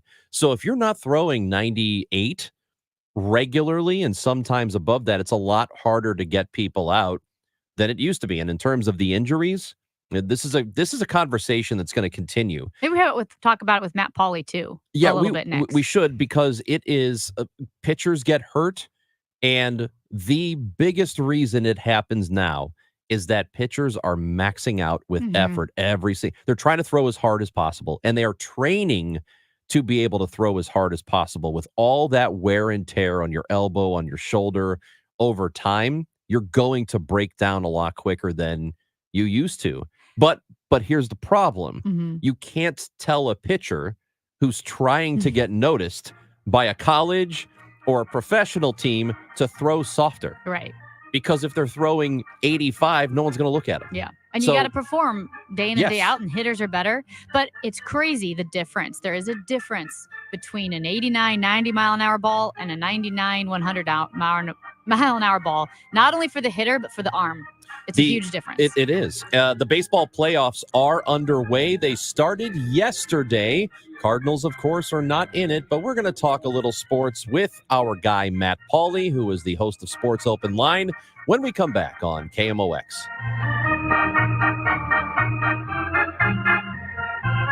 As the cool fall weather sets in, just imagine enjoying the season in your beautiful sunroom, or maybe out on the patio with your fire pit, your built-in pizza oven. I don't know. I'm just dreaming along with you of what your outdoor space could be when you call Chesterfield Fence and Deck. Chesterfield Fence and Deck is the sign you have the very best. And if you wonder what that means, well, I'll tell you. They're not going to be your cheapest bid when you get your bids, but they're going to give you the best value because they always use the highest quality products and the best installation because they have their own team with years of experience and they stand behind everything they do. That's how they've been around for 56 years. A third-generation family-owned local company, Chesterfield Fence and Deck, will help you with project design. They'll even come to you with a free in-home estimate or stop by their beautiful showroom and warehouse in the Chesterfield Valley. Mention me, Debbie Monterey, and they'll take 20% off your next outdoor project. Visit online now at chesterfieldfence.com. If you're thinking about selling your home, I'm sure there are two things that you want: certainty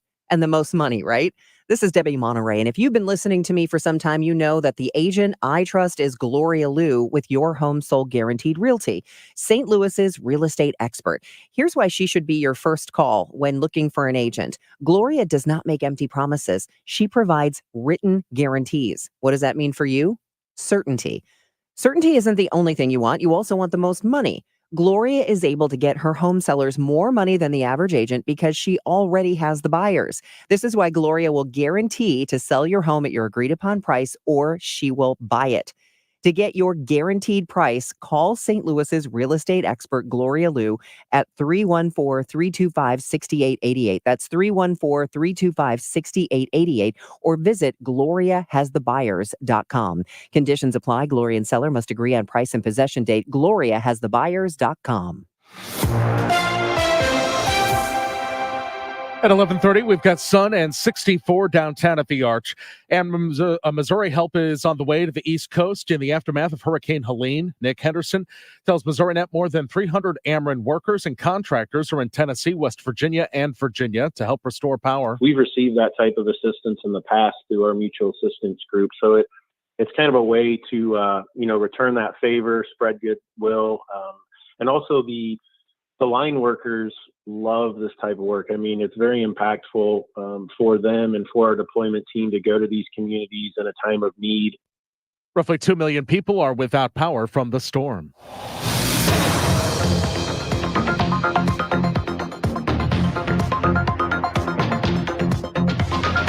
We've got emergency vehicles on 70 going eastbound before 141. It's got the right shoulder closed. Some road work on 6440 going east at Research Park Circle. That's got both the left lane and the left shoulder closed. Also road work on 270 going south to 55 north and Lindbergh. Weather is sponsored by Jerry Kelly Heating and Air Conditioning. For this afternoon, high 75, low tonight 45 to 55, and for tomorrow, high temperature of 82. Right now, standing at 64, I'm Michael Calhoun, KMOX News. Call Jerry Kelly at 8 a.m. or 8 p.m. and we'll get there fast. There's a reason Jerry Kelly has been your neighbor's favorite heating and cooling company for nearly 2 decades. JerryKelly.com. They're fast and they're good and they got it going on. Jerry Kelly. GetJim.com. Broadcasting from the Underlaw Injury Lawyers, GetJim.com studios. KMOX. I'm Rick Julius, a partner at Cordell & Cordell. Divorce is more than just a legal process. It's a life-changing event that can impact your future, finances, and your relationship with your children. You've worked hard to build a life that you're proud of, and you deserve a legal partner who will work just as hard to protect it. Schedule an appointment with one of our Missouri or Illinois attorneys. The choice of a lawyer is an important decision and should not be based solely upon advertisements. 600 Kelwood Parkway, Suite 310, Town and Country, Missouri, 63017. Joseph Cordell, licensed in Missouri and Illinois only. CordellCordell.com. Hey guys, Kevin Wheeler for 213 Flashpoint Complex, which is available at Supplement Superstores. It'll help take you to the next level like it has for me. I've been going for a couple of months now, and it is doing everything and more that I wanted to, boosting the metabolism during the daytime, fighting cravings, giving me all day focused energy with no crash. And at night, you get to burn fat by lowering cortisol levels, get some boosted recovery, get a good restful night's sleep, all the things you need to reach your goals. 213 Flashpoint Complex is available at Supplement Superstores. Find your location at supplementsuperstores.com. At Odyssey, we believe in casting a wide net to create a diverse and inclusive workforce, as we value the power of community and encourage local organizations to help us in referring qualified applicants to our stations. If you're a community organization interested in receiving our vacancy information, simply email equalemployment@odyssey.com. You'll be directly notified of our open positions. Again, that's equalemployment@odyssey.com. And for our listeners, we invite you to visit odysseyinc.com/careers. There, you'll find an online listing of job openings at all Odyssey radio stations. Touchdown, Kansas City! Can't make it to Kansas City for the big game? No problem. Experience every Kansas City Chiefs game, like you're in the front row at Valley Sports Live in Ballpark Village. Join fellow Chief fans on game day and feel the roar of the crowd right here in St. Louis for the Chiefs. Chiefs Watch Parties, presented by Jim Dean. Don't miss a moment of the action. Head to KMOX.com/events to reserve your table now and cheer the Chiefs to victory. This is America's Sports Voice, KMOX.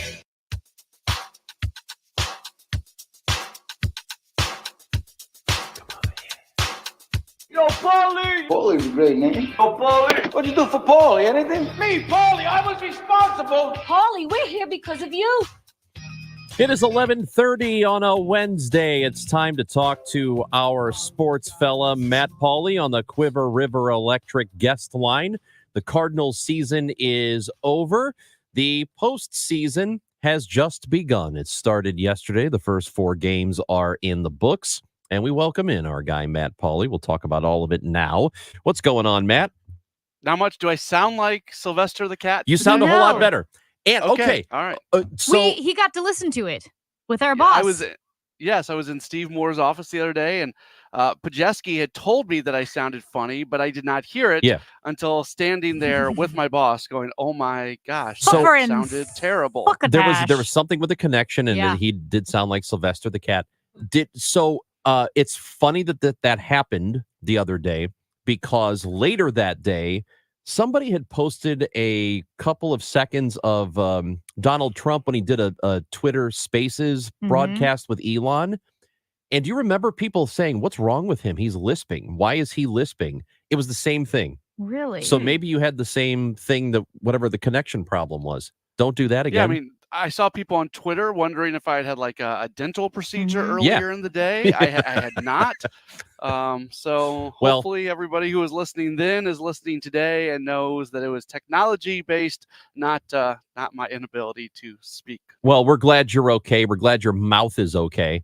Thank you. Here's what I know. I know that you never have to worry about whether or not KMOX is going to bring you Cardinals baseball. Day in, day out, it's going to be here when they are playing. Preseason, postseason, if they're in it, middle of the season, whatever.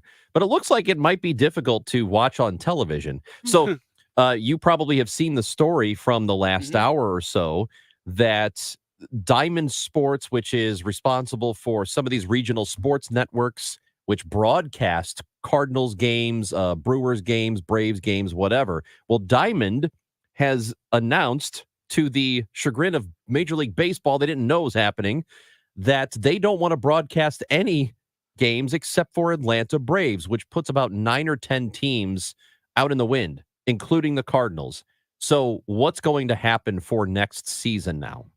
Well, okay, so this is pretty wild the way this went down today because Diamond and Major League Baseball have been in courtrooms together every couple months for it seems like maybe a year and a half, 2 years now. I mean, this thing's been going on for a while. And it's been a contentious situation, but it certainly felt like we were moving towards a resolution where Bally was going to be rebranded as like FanDuel TV. They got an infusion of cash from a couple different places. They had a new naming rights deal, and it looked like the current deals that they had with major league teams, including the Cardinals, would continue on. They walk into a courtroom this morning. Major League Baseball had no clue this was coming. They had no forewarning from Diamond. And the Diamond drops on the bankruptcy hearing that they are going to cancel all contracts except for the Atlanta Braves. And Major League Baseball at that point is like basically asked to comment on it. And they're like, well, this is the first time we're hearing about it. We need a moment. So when we had the press conference a couple days ago regarding Chaim Bloom taking over as the president of baseball operations next year, revenue was something that was brought up a lot with the Cardinals. And that very much intersects with this TV deal. And I'm not sure if it was Bill DeWitt III or Bill DeWitt Jr. who said it, but he made reference to the fact that they believed in this upcoming season that they would have a direct-to-consumer option to be able to stream games. Now, that doesn't mean that the games were not still going to be on cable or some other type of television, but that for cord cutters out there, for people who didn't buy the full cable bundle, that there would be some sort of direct-to-consumer option. If you look at the teams like the Padres and the Diamondbacks who have already had Bally drop them, they have been made available both via television, cable packages, and streaming channels. Like if you do a YouTube TV or something, all the things that Bally currently is not on, which really frustrates a lot of people. They were able to get the games on to those things. So if you have YouTube TV or Direct TV Stream or your local cable, those places did a really good job of getting the games on there, but they also provide the games as a streaming option using MLB TV with no blackouts where you can subscribe and watch the games. And I think that's what a lot of cord cutters, people who no longer have the full cable option, that's what they want at this point. They want the ability to go get MLB.TV and have Cardinals games. And I think today is a step towards that happening. That's an incredibly long answer for your question, but I think it kind of goes through everything. Well, the Diamond thing affects the Cardinals, Tampa, Anaheim, Milwaukee, Miami, Kansas City, Detroit, Cincinnati. All of those, there's a running theme. They're all considered small market teams, even though Miami's not a small market. And, Anaheim is technically not a small market. They are all kind of considered that. They're the little stepbrothers. So it's interesting that this is what Diamond has decided to do. Well, yeah, go ahead, Matt. Yeah, I think what I would guess that this is simply a balance sheet issue because every single one of those deals looks different. And I would assume that Diamond went and looked at the balance sheet on every single one of their deals, and the only one that they're actually making money on is the Atlanta Braves. I don't think market size plays into this that much because, I mean, it might be part of the reason the revenue is there or not there. Yeah, sure. I mean, that's a component to how much revenue is coming in, but I don't think they made a decision based off market size. I think they're making a decision just based off revenue. And they also said that Major League Baseball teams they can renegotiate with them. So they're going to cancel these deals. This doesn't necessarily mean that Diamond and Bally is gone. It means that they are not going to air the games of those teams under the current terms of the deal. Was this back in the day that Braves games were TBS? TBS, yep. Okay, but then it switched years ago. When TBS was the super station, so you could get it like WGN. That's what I thought. Like TBS, I'm like, wasn't that the Braves station? So, forgive me if this is a stupid question, but if it's a team-specific, direct-to-consumer broadcast, are there team-specific broadcasters that are separate than radio and then the traditional television broadcasters? Like it'd be a third set of broadcasters? No, I would assume if the Cardinals go and do this on their own, whether by creating a new network or just by providing the games on a streaming platform and also providing those games to cable providers, I would assume that's still going to be Chip and Brad and Jim and other Jim, and like it's still, all the folks that are still involved would still be doing those team broadcasts. Okay. Chip and Brad and Jim and the other Jim. I love that. Which Jim's the other Jim? Yeah, which one? You don't know which Jim got first reference from me. See, that way you keep everybody happy. It's they have reasonable doubt, right? Like, oh yeah, That's really good stuff. Brad, Jim, and the other Jim. Welcome to our show. Wait, wasn't it? What was the show that they had? I'm Larry. This is my brother Daryl. Is my other brother Daryl? What was that show? Was that Newhart? I don't know. I don't know. Somebody has to know what that is. So Matt, you've watched the first few games of the postseason. I'm sure it always sucks to watch that happen when the Cardinals are not in it, because these first few days of the playoffs are always a whole lot of fun because there's a lot of uncertainty, and it's kind of like the first few days of the NCAA tournament. It's too bad the Birds aren't in it. It is. It's a bummer. I was watching those games yesterday. Some really compelling stuff happening. I mean, you think about that Tigers-Astros game to kind of kick things off, and Astros made some noise there in the ninth inning. It was very fun, by the way, watching Kevin Wheeler try to host the Dave Glover show as that ninth inning was occurring yesterday, as he was trying to stay calm and also do something completely non-sports related on the air. So that was that added to my enjoyment of that ninth inning yesterday. You know, the Orioles. Was he losing his mind? Yeah, but he was keeping it inside. Like you could just see his eye. They were doing the think tank during that segment. So where, people come in. So he's basically having a high level conversation with two very smart people. All the while, the Tigers Astros game is getting very interesting in the ninth inning. It was pretty funny. Kevin Wheeler, notoriously calm. Yeah. Yes. Look, the team across the state, good on the Royals, finding a way to win, and that's a great story. There's a lot of good stories. I saw this note. I love this. So that Mets Brewers game yesterday was where we saw the Brewers kind of give it away. Listen to this little nugget. The Brewers are the first team in Major League Baseball history to blow a multi-run lead and lose in 4 straight postseason games. How much does it stink to be a Brewers fan right now? Oh, well. It sucks. How do you feel about it? I thought it was a very entertaining game. Was it like Schadenfreude? Mets. You enjoyed it, didn't you? A little bit. No, I have many friends in Milwaukee who are very big Brewers fans, and I am sorry that their team did not perform well. I can neither confirm nor deny my emotions regarding the Brewers game. Well, the Brewers didn't fire you. Why would you hate them? Because they're the Brewers, and he's a Cardinals fan, and they're a division rival. Yeah, but he should have some attachment. He spent some time there. He works with the organization. I am very, very happy to be in St. Louis and working for the people who I currently work for. Hey, I did watch the Royals game because Mason Jar is from Kansas City, so Royals fan. So I did watch the Royals game. Not a lot of offense in that game. No, there wasn't. I spent 2 years in the Royals organization as a minor league broadcaster. That is a team that I've got a lot of affection for, even though they're, a lot of people in St. Louis have the whole anti-Kansas City thing, and I get that. But I really enjoyed my time working in the Royals organization. So anytime I see them do well, I can be happy for them. This is why Mason Jar likes, he's right, obviously a lifelong Royals fan. He's from Kansas City, but I think even more so because he suffered as a Chiefs fan, for like 30 years when it was not cool to like the Chiefs, when the Chiefs just lost.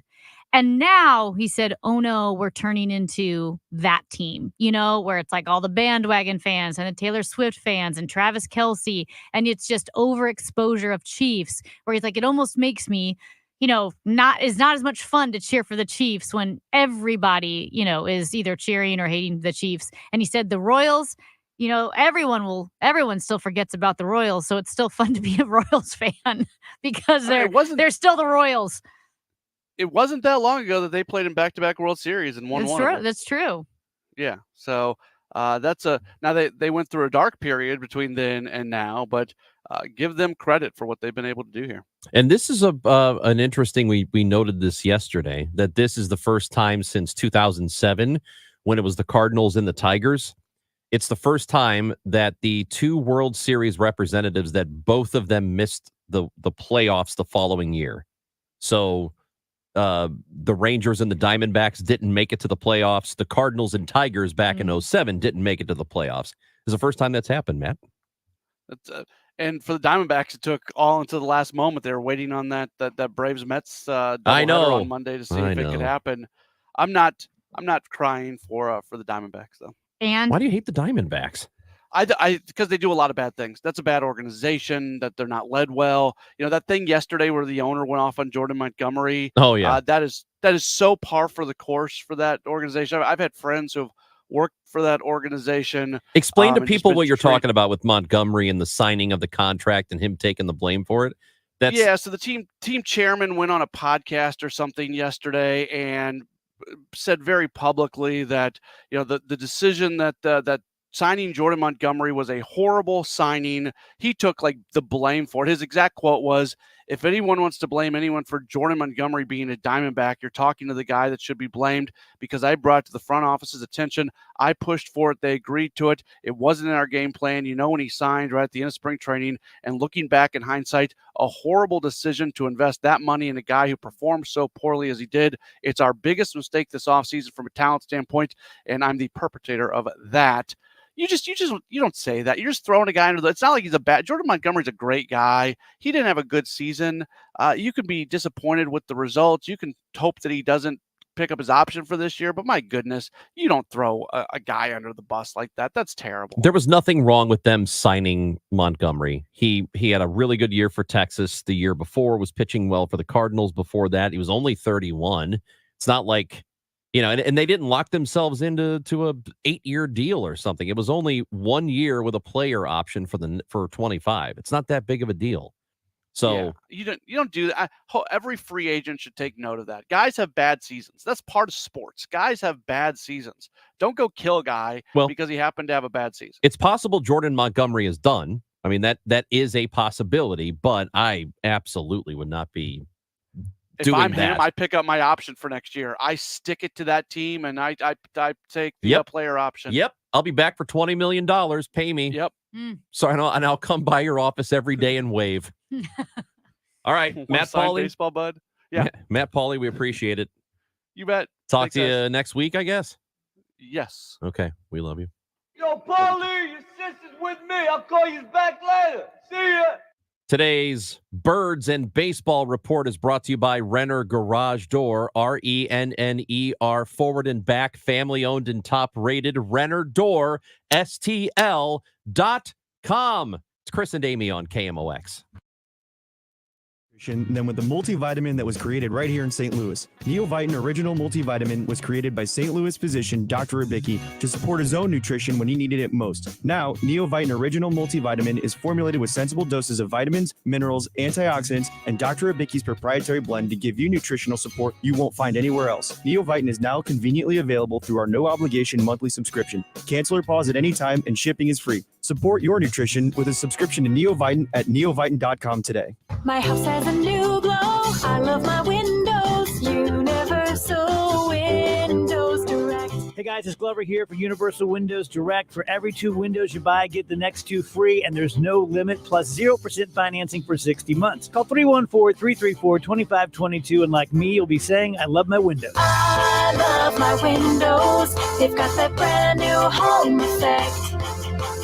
Universal Windows Direct. SNL Coin. We buy gold and silver coins, silver and gold jewelry. Also buying gold-filled and silver plates. Before you sell, call SNL. 314-544-3600. 314-544-3600. SNL Coin. This is Christina Straight with Straight Realty reminding you why pay more than 4. In 2003, we had a dream to start a real estate company that would revolutionize the real estate market. Now, 20 years later, after navigating through the many markets' ups and downs, we know exactly how to help you in this challenging time. I'm Christina Straight, owner Straight Realty. Don't give away your hard-earned equity. Give us a call today, 314-441-4444. 314-441-all-4s. And remember, why pay more than 4? Straight Realty is a licensed broker in the state of Missouri.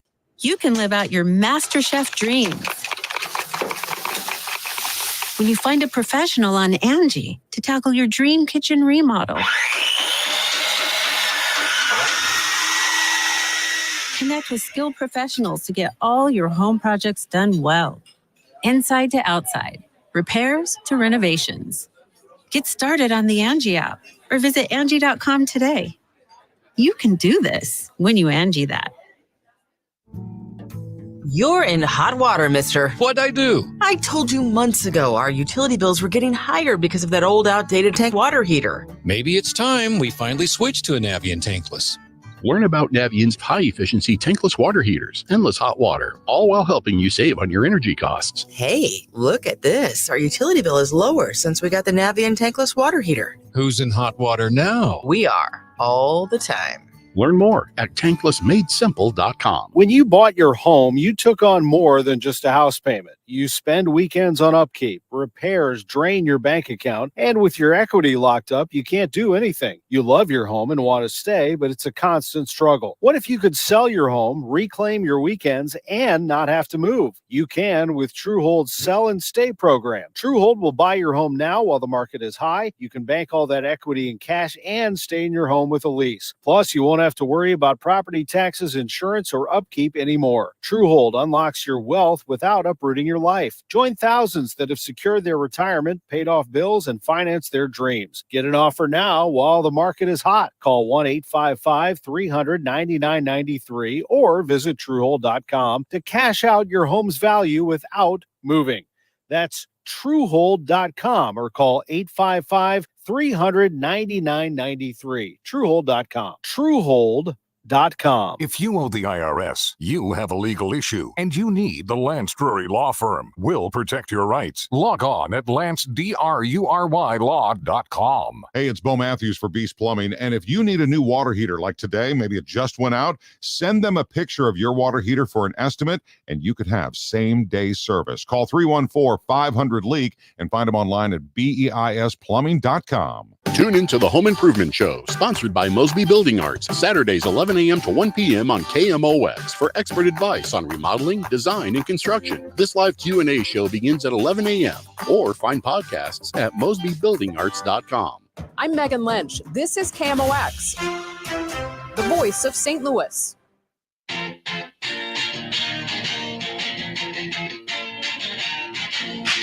We have a Twitter account, Amy. It's at Chris Amy KMOX, and occasionally we will put up a Twitter poll. Yeah. And we want you to participate. So follow us at Chris Amy KMOX. Last week, we asked the question after the well, I guess it was was it last? Whatever, doesn't matter. Cardinals eliminated from the postseason. We asked you the question: would you still watch the baseball playoffs, even though the Cardinals are out of it? Do you want to take a guess how this went? It was just a straight yes or no. Will you still watch? Yes or no?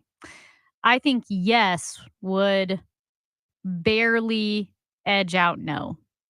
61% of people said they would still watch the playoffs. So a resounding defeat. Almost 2/3 of people who are Cardinals fans say they would still watch the postseason. 60.5% say yes, 39.5% say no. We also had one yesterday. We did not get a chance to talk about it. We had some breaking news, but this was the question we posed. With the Cardinals announcing Chaim Bloom as their new president of baseball operations starting after next season to replace Mo, also saying they will strengthen the minor leagues, and we're going to see a decrease in payroll, we asked, how are you feeling about the direction of the team? We gave you 3 options. 1, love the direction. 2, it's fine. Or 3, I hate it, I want more. Amy, do you want to take a guess how this broke down? I feel like I hate it, I want more is the overwhelming winner. It sure is. Is At it? 53.4% of respondents say, I hate it, I want more. 31.4% say, it's okay. And 15% of people said they love the direction. That's that's high because, you know, the fan base is a lot of times they usually trend toward angrier than normal. I wonder if loving the direction means they're excited. I think probably all of these people answering are excited about Chaim Bloom taking over. Probably. And the hate it, I want more probably wanted him to take over this upcoming season. The love the direction means, well, I'm glad we're going to him and it's fine. Probably it's probably more about timing than anything else. Chelsea Handler is going to be at the Stiefel Theater October 26th. We have 2 pairs of tickets to give away for that. We're going to do one of them right now. If you are caller number 5 to the contest line, 314-955-1120, you win a pair of tickets to see Chelsea Handler October 26th. We'll give away another pair a little bit later on in the show. It's Chris and Amy on KMOX. Lombardo Homes is excited to grand open the Townsend Lenamen on Saturday, October 12th. Offering luxury new construction townhomes in St. Peters, the Townsend Lenamen is located on the south side of Route 364-94, east of Harvester Road, and offers townhomes with 2 to 3 bedrooms, 2.5 baths, loft, and 2-car attached garages. The multi-million-dollar amenity package includes a clubhouse, pool, pickleball courts, dog park, children's play area, and walking trails. Discover life connected at the Townsend Lenamen. Visit lombardohomes.com for more information. We can get more sleep, we can get more sun, and we can get more exercise. But the one thing that we can't get more of is time. It's time to eliminate the one phrase that could be holding you back from reaching your retirement goals. I'll take care of it tomorrow. It's time to pick up the phone and make the call to Gary Goldberg and the team at Financial and Tax Strategies. 618-361-4232 or online at checkwithgary.com. Investment advisory services offered through Centaurus Financial Inc., an SEC registered investment advisor. Insurance and annuities offered through Gary Goldberg, NPN number 918615. Wesley Financial Group is not a law firm. Hi, I'm Chuck McDowell, the timeshare cancellation guy and founder of Wesley Financial Group. And I want to set the record straight. I am not an attorney. I've never wanted to be an attorney. And the truth is, I really don't even like attorneys. If I sound like an attorney or if I look like an attorney, I'll apologize. But what I've learned in my 15 years in the timeshare cancellation business is you don't need to be an attorney to get folks out of their timeshare. At Wesley, we've helped over 40,000 families cancel their timeshare without me being an attorney. And I want to share with you how we do it. Just give my office a call and you will not talk to an attorney. And I guarantee if we take you as a client, we'll get you out of your timeshare or you'll pay nothing. Call now for your free timeshare exit info kit. Call 800-290-7100. That's 800-290-7100. 800-290-7100. Bernie Miklasz here for my friends at Saliga Heating and Cooling, a St. Louis institution that has been serving St. Louis families since 1927. And this independent American standard heating and air conditioning dealer has been taking care of the Miklasz family for at least the last 15, 16 years. And I'm here to testify about their integrity, their prompt service, their professionalism, their knowledge, and the fact that when they come in your home, you're happy to see them because they're going to treat you and your home with class, and they're going to get the work done, and they're going to solve the problems, and they're not going to try to hustle or upsell you or talk you into something you're not sure about. If we have found they'll actually give you cheaper solutions rather than trying to pitch a more expensive solution. That's why we love Saliga Heating and Cooling, and that's why we love this American Standard heating and air conditioning dealer. If you want to get in touch with them, to anything to do with your home or business, heating and cooling, it's 314-481-7333, 314-481-7333, or visit them online at SaligaHeatingandCooling.com.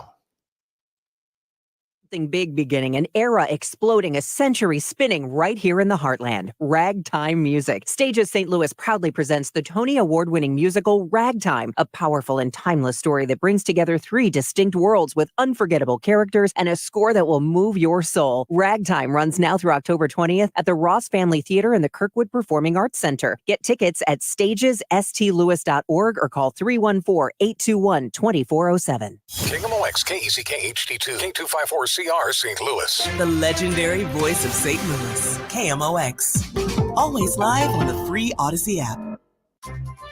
We interrupt with a special report from the Missouri Lottery. With a new millionaire every 8.1 days last year, there's no shortage of Missouri Lottery winners. However, there is currently a shortage of confetti. This may impact all confetti-related activities, hullabaloos, whoop-de-doos, jamborees, shebangs, and any and all festive goings-ons. Rest assured, Missouri Lottery winners will receive a single confetto with every big win for the time being. We apologize for the shortage, but not the winning. Thus concludes this report from the Missouri Lottery. Winners welcome. Play responsibly. At 12:01, we've got sun. It is 66 downtown at the Arch. This newscast is sponsored by Michael's Flooring Outlet, the flooring experts, michaelsflooringoutlet.com. Our top story this hour, Hurricane Helene's death toll climbs as President Biden plans to visit the ravaged Carolinas. President Biden set to survey the devastation in the Carolinas today as the death toll now in the triple digits continues climbing and rescuers continue searching for the unaccounted. North Carolina resident Robin Wynn says she's lucky she evacuated. I didn't know where I was going. Didn't know what was going to happen next, but I got out and I'm alive and I'm very blessed. Many in both states without running water, cell service, electricity, food and water remain an issue. I think this is the worst. A lot of people have seen it. FEMA Administrator Frank Matranga telling residents assistance is available. We registered over 150,000 households for assistance and already provided over $2 million directly to disaster survivors. The cost of the storm damage across the Southeast estimated in the billions. I'm Julie Walker. Some former employees of the Armory are scrambling for work. And it just was out the blue. I worked on this day, and the next day it just was over. This is Stuart McMillan. When the Armory turned the lock for a final time last Wednesday, Melvin, who worked in food services, lost his only income. It's been weighing on you. It's quite stressful. Yes, it is, because I don't have no employment. Rent due. My kids got homecoming. I don't have no job. I spoke with him at a job fair put on by Slate for employees who lost their job from the Armory. Melvin tells me his head is high, and he's getting a couple leads for his next job. Unarmed guards patrolling downtown St. Louis in the latest effort to make the area safer. City Police Chief Robert Tracy says the ambassadors will act as a force multiplier for the police. We want to make sure people are safe when they come to work, safe when they're tourists, and safe for our residents when they want to enjoy downtown. Tracy says the ambassadors won't be asked to do the job of police officers, but they can help with the reporting of violations to police and administering medical assistance. Missouri schools are facing a teacher shortage. Webster University Dean of Education Stephanie Mahfood says there is an 8% teacher vacancy statewide, plus 11% of courses are taught by under-credentialed teachers. Which means that they're working on some kind of temporary certification, substitute certification, or they might be working outside of their certification area. The KMOX Business Desk is CVS headed for a breakup. CVS plans to cut roughly 2,900 jobs. Corporate roles will be the focus here. None of the job losses will involve frontline workers in stores, pharmacies, or distribution centers. All this happening as CVS is said to be evaluating a possible separation of its retail and insurance businesses. Kimberly Adams, Bloomberg Radio. The Dow from Steeples down 40 points to 42,116. We've got emergency vehicles on 6440 going east at Hampton, just has the right shoulder closed. A pleasant afternoon with lots of sunshine, our high 75, then clear tonight down to 45 in some of the cooler suburbs, 53 downtown at the Arch. Plenty of sunshine and warmer tomorrow, the high 82. This is AccuWeather meteorologist Joe Lundberg on the Voice of St. Louis, KMOX. Sponsored by DesignAirService.com, St. Louis's leading air conditioning and repair service. We've got sunshine. It is 66 downtown at the Arch. I'm Michael Calhoun, KMOX News. At Design Air, the customer is most important. From emergency repair to HVAC maintenance, high-efficiency furnaces, or an air conditioner installation, get great service from DesignAirService.com.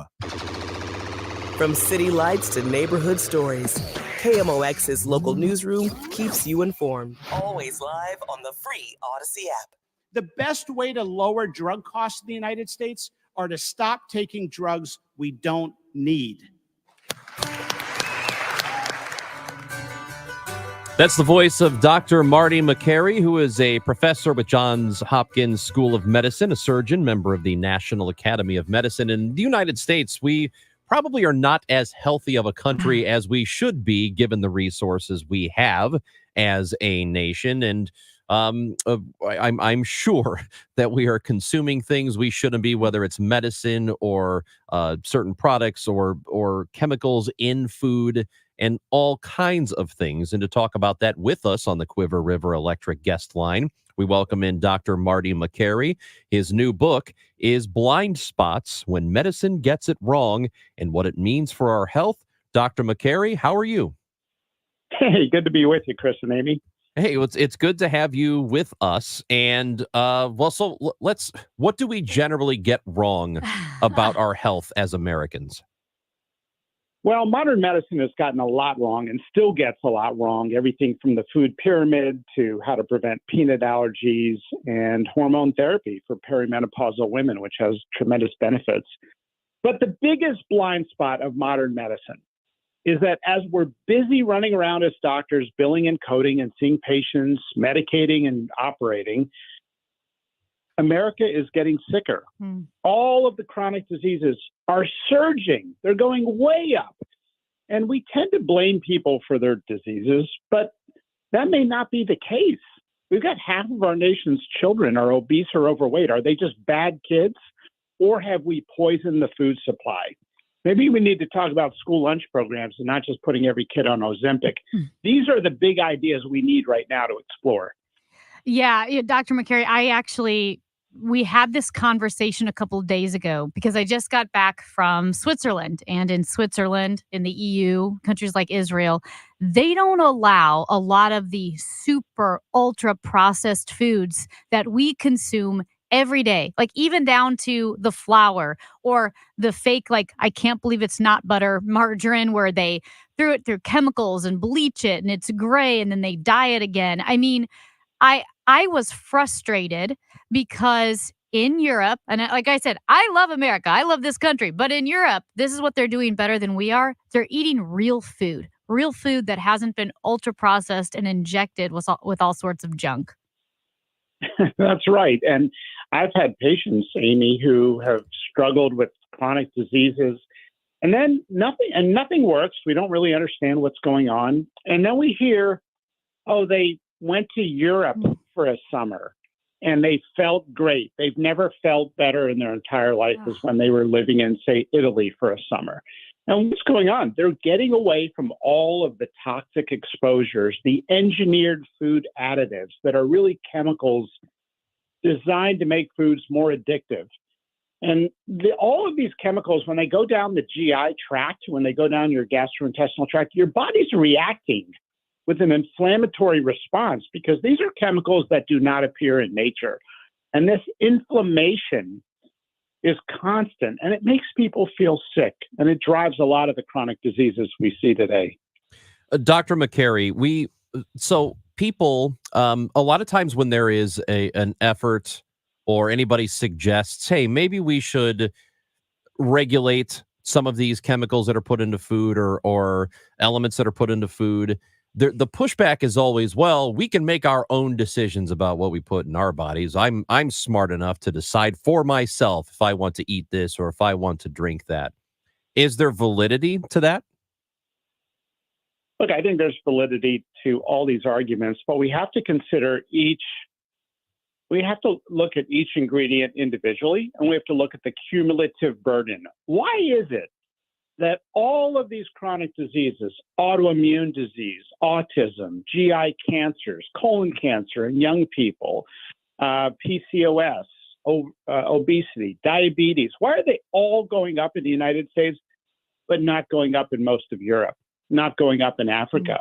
Why are they not going up in the United States in the Amish community? What are they doing differently? So for us to take a look at yellow dye number 5, which sounds like a cutesy name, it's tartrazine. It is a coal tar byproduct that when people realized it has a yellow, vibrant brightness to the chemical, they started adding it to fabric. And then they thought, you know what, we'll just put it in food and make cereals look beautiful and shiny and appeal to kids. And we have this crazy standard in the United States, which is basically innocent till proven guilty. You can put whatever chemical you want in the food supply, and as long as it's generally recognized as safe, in other words, there's no real complaints out there, you can do whatever you want. It's kind of the Wild West, and as a result, we have thousands of chemicals in the U.S. food supply that do not occur in the food supply or are banned in Europe. So I remember when I was a kid, there was one of the red dyes that was outlawed, Red 40. and then it came back, and now it's banned again in California. Just I believe at the end of August, they went through with it, or maybe Governor Newsom signed that bill. I know it was fairly recently, but that dye was, I'm certain it was outlawed, and then they brought it back. Now, why Why are things like that allowed to come back? Who are the lobbyists that are pushing it? Well, look, DC is loaded with powerful lobbyists and stakeholders, and they're all fighting for their own economic interests. And really, everyone is doing what they're supposed to be doing, but we have regulatory agencies that have been captured by industry, by big pharma, big food, big ag. And so for a lot of the stuff they want to do, they can do whatever they want. So if they engineer chemicals that go into the food supply, and when you eat these chemicals, you kind of feel full when you're done, but it's kind of a queasy feeling in your stomach. But your appetite increases as you eat foods with these chemical additives. And so when you're done, you're actually hungrier than when you started. And that is how we're driving a lot of this obesity epidemic in kids. Added sugar, the seed oils that people are cooking with, seed oils and processed foods. Don't be fooled by vegetable oil sounding like it's healthy. They take these vegetables and corns and soybeans, heat them up and denature them, add a chemical solvent, change the structure so it can last longer and cook and sit on the shelf longer. And so we're ingesting chemicals, and seed oils now are 10 to 20% of U.S. calories. The body's rejecting this stuff. It's rejecting the microplastics, the pesticides. If they kill insects, what do you think they're doing to the gut? They're killing the bacteria that line the gut. And so we've got to encourage good practices. That's why I wrote this book, Blind Spots. We've got to look at our food supply. Yeah, this is, I think, one of the issues. There's a lot of depressing stuff in the news, but this one feels so big, and it makes me feel helpless, and it infuriates me, especially because we're failing our kids. Like we said, we've seen accelerating rates of colon cancer and other diseases in young people because our food is poison in so many ways. But like, you see a story where, well, here's all these 8, 9, 10-year-old boys. They can't sit still in school. We're going to, give them Adderall or whatever, or they're overweight, or Ozempic and all these medicines. Meanwhile, they're eating Doritos and sugary cereals and soda. If I survived on chicken rings and Doritos and soda, I would not be able to sit still for 2 minutes. I would be depressed. I would feel both anxious and fatigued. And yet this is what kids are eating, and then we're trying to drug them to get them to sit still in school. And to me, it feels criminal. It's sick. And if another country, Amy, did this to our nation's children, we would consider this an act of war. We are making our kids sick. This is something adults have done to children. It's not that we have more disobedient or lazy children in the United States than in Japan, where obesity is rare in kids. It's that we have done this to our nation's children. And we expect them to do things that are artificial. We mess up their circadian rhythms, put them under a fluorescent light in a classroom, tell them to sit sedentary at a desk, feed them poisoned food, and then wonder why they don't like sitting still at a desk 7 hours a day, every day. And then if they don't like it, we give them medication and a mental illness diagnosis. And so we have got to take a step back and ask, what are we doing? We cannot keep going down this road in medicine of diagnosing, billing, and medicating. We've done a terrible thing to doctors. We've told them, put your heads down, focus on billing and coding, medicating and operating. And we have not given doctors the time or resources to deal with the root causes of all these chronic diseases that are on the rise. But people are now standing up and they're making better health choices. And our job as doctors should be to educate people about health. I mentioned a moment ago what California is doing with those dyes. There's the red 40, yellow 5, yellow 6, blue 1, blue 2, green 3 that they are outlawing. But that they did a report, the state did, that there are neurobehavioral problems and hyperactivity problems in children associated with those particular dyes. But that's only California that's doing something about it. Is there an appetite nationally to do something about it? There is. And the greatest momentum behind this are moms. They realize what is happening to children, and they want to address this issue head on. There's momentum. Now, the biggest obstacle to getting this good work done is partisanship, because people don't know what to do with it. You got to be on our side or their side of whatever that means politically, right? And so if someone you don't like or agree with politically does something on this issue, then they're saying, well, we can't support it then because that's from the other side of the aisle. And you're seeing it in both directions. Right now, the politicos are bamboozled. They don't know what to think. It's like, is this liberal or conservative? I don't understand what's going on. It used to be liberal, and now it's both. And Gavin Newsom is doing some good things on this, but RFK is talking about it, and I don't like him, and I don't like Trump, and so I can't support it. And then you're seeing this mass politicalization of this number one issue in America, and that is the health of our population. It is the biggest business in America is medicine. It's burdening everybody who pays into the system. And can we love our nation's children more than we hate each other? Or more than lobbyists and politicians love power and money?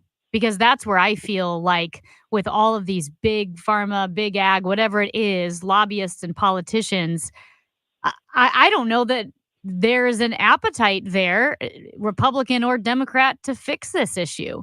It's so big to me, like whether it's sugar, right?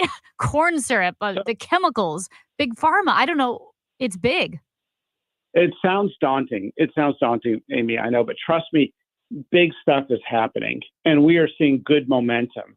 And, we've seen this before. When the medical establishment decided to tackle tobacco, we saw smoking rates go way down. When people started asking for food and drinks with low added sugar, the food industry responded and started bannering on their labels, this has no added sugar. So we can create demand by going directly to the public and moving markets that way.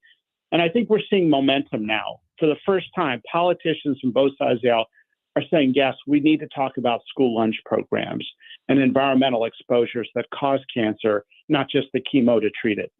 Lastly, before we let you go, you mentioned right off the top that we're not doing what we could to eliminate peanut allergies. Our producer would die if he got close to a peanut. So what are we doing wrong? So this is the opening chapter of my book, Blind Spots. It turns out the modern day peanut allergy epidemic in the United States was ignited by the medical establishment giving bad advice to parents, telling them to make sure no child has peanut butter until they turn 3 years of age. And so they thought by avoiding peanut products in the first couple years of life, it would then prevent peanut allergies later in life, but they had it perfectly backwards. They didn't recognize the principle of immune tolerance or the old dirt theory. And so this abstinence recommendation created severe peanut allergies that skyrocketed after this recommendation in the year 2000. And it wasn't until 8 years ago that a scientist proved them deadly wrong. They had it perfectly backwards. But people are not aware of the best practices today, that it's important to introduce a little peanut butter to an infant as soon as they can eat at 5 months or 4 months or 6 months of age. And that massively reduces the risk of peanut butter and peanut allergies. Dr. Makary, we appreciate your time. Again, the new book is called Blind Spots: When Medicine Gets It Wrong and What It Means for Our Health. It is a New York Times bestseller. Thank you so much for being with us today. Good to be with you, Chris and Amy. Thanks for having me. Dr. Marty Makary joining us on the show. That's Amy Marks Kors. I'm Chris Ranji. You are listening to KMOX.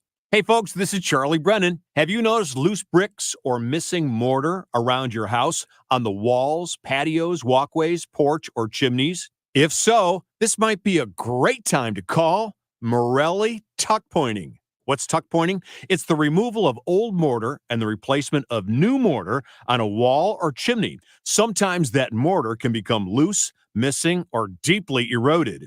We've used the Morelli team to tuck point the Brennan home several times, and in fact, this winter, we noticed the bricks that line the ground near our porch in the backyard had gotten out of line and looked pretty cattywampus. One call, Morelli Tuck Pointing, the job was done. Morelli's the company that's won the Angie's List Super Service Award every year, back to back to back, since 2005.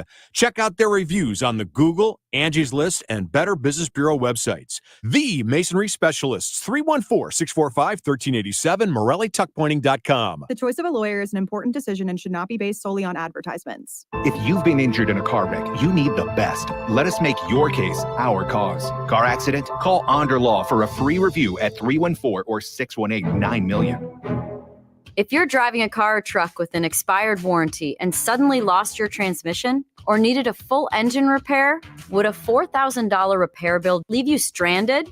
I'm Danica Patrick. Don't get caught off guard with a vehicle breakdown. Choose the company I trust, Endurance. No matter the mileage, if your vehicle is less than 20 years old, Endurance offers auto protection plans for any budget. Protection on the drivetrain, electrical, transmission, AC, and more. Plus 24/7 roadside assistance and rental car reimbursement on any plan. Endurance handles everything from making the claim to paying the certified mechanic of your choice. Act now and get 1 full year of elite benefits, a $2,000 value, free. Endurance has paid hundreds of millions in claims. Call for your fast free quote today. Call 800-291-3183. That's 800-291-3183. 800-291-3183. We have over $34 trillion in national debt. Where do you think the money to pay for that is going to come from?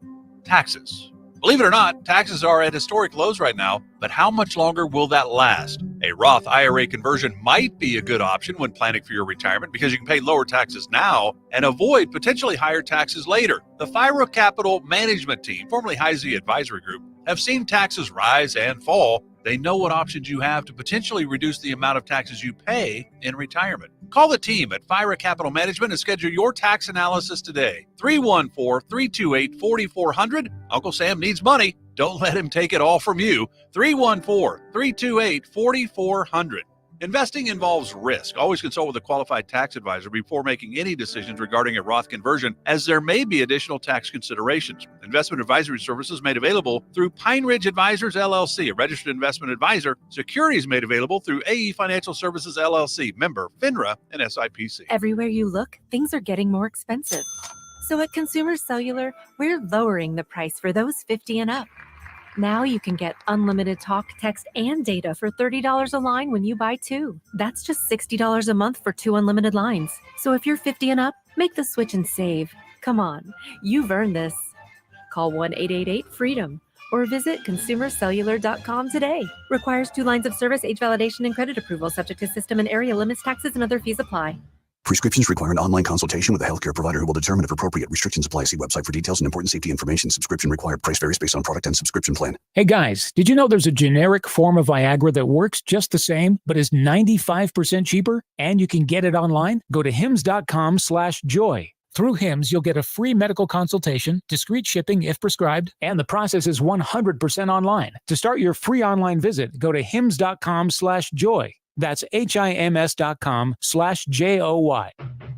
Rich Orris hosts the Kingdom OX Home Improvement Show, presented by Mosby Building Arts. Saturday at 11 on the Voice of St. Louis, Kingdom OX.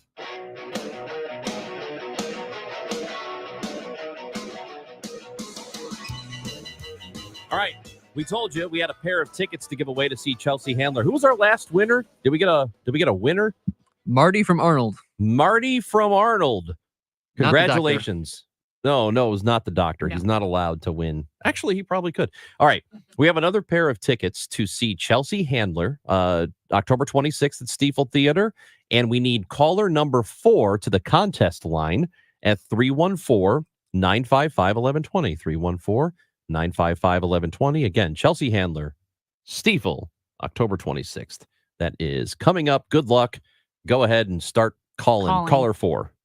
To the contest line. Contest line 314-955-1120. We also want to continue to hear from you about what the conversations that we've had throughout the day, whether it is the ultra processed foods that we just had with Dr. Marty Makary or the vice presidential debate, which we'll revisit in a bit.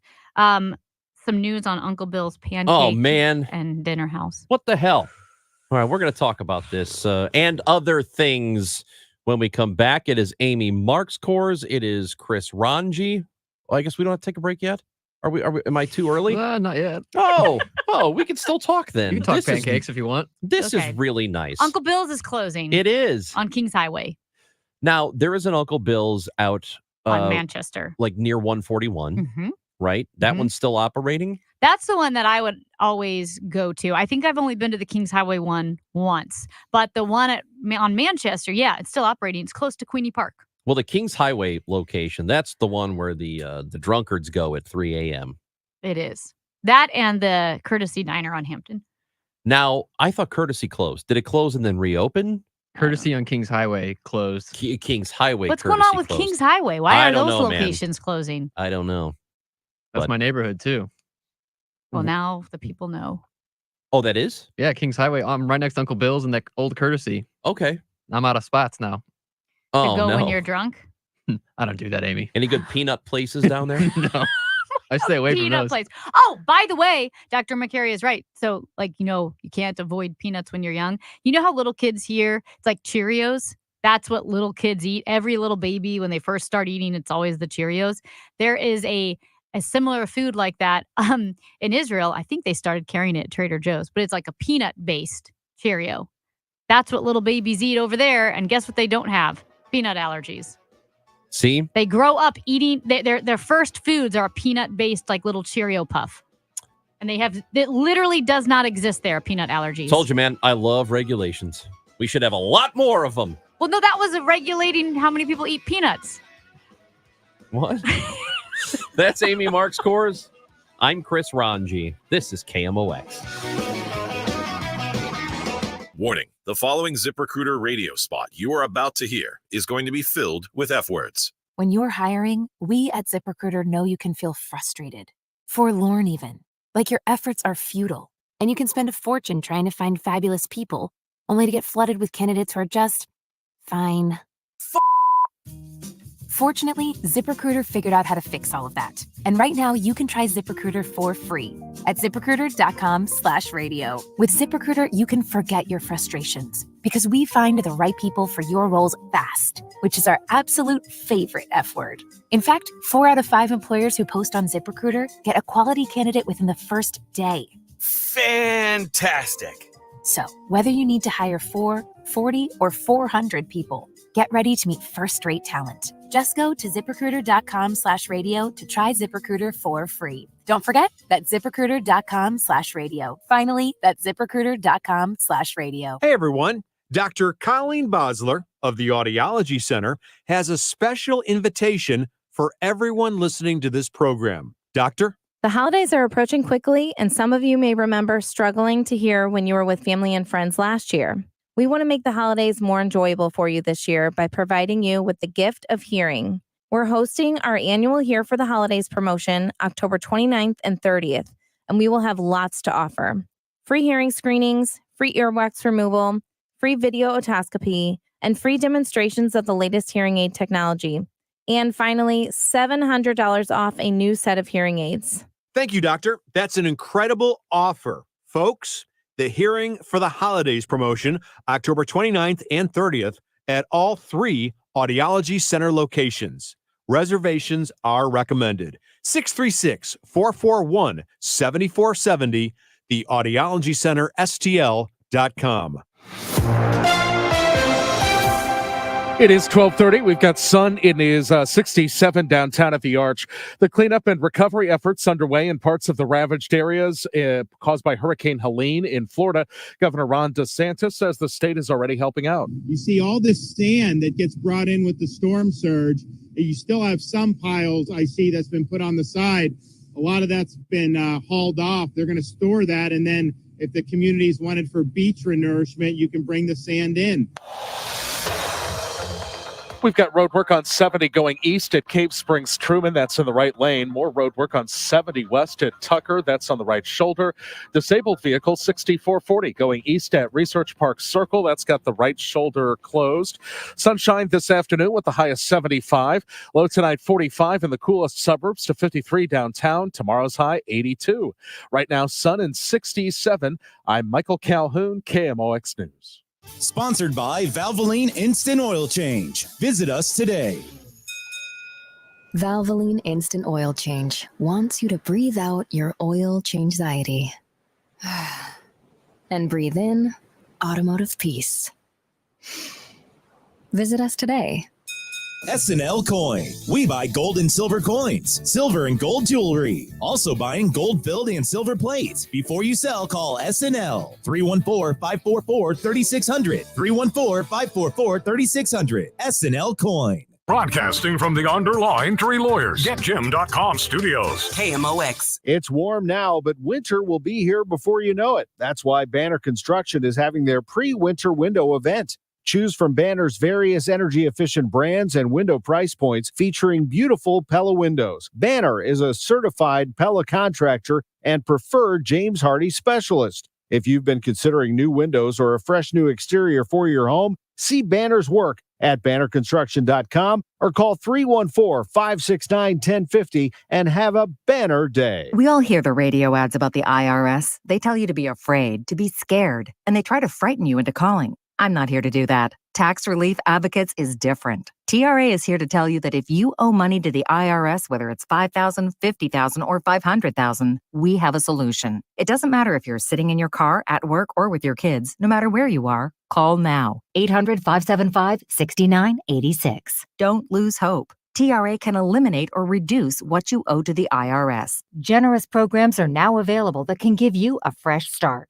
Our passion is taxes and helping individuals fix their IRS problems. We have over 1,000 5-star reviews on Google and an A+ with the Better Business Bureau. You don't need to be afraid of the IRS any longer. End your tax nightmare today by visiting us online at TRA.com or call 800-575-6986. That's 800-575-6986. Tax Relief Advocates. Real solutions for real people. I'm Dave Glover, and I see clearly now thanks to the doctors, Dr. Greg Birdie, Ranjan Malhotra, Robert Brusati, Andy Royer, and Samuel Barry. You can too. Just go to youridoc.com. Bernie Nicholas joins the Chris and Amy Show, Tuesdays and Thursdays at 11:35 on the Voice of St. Louis, KMOX.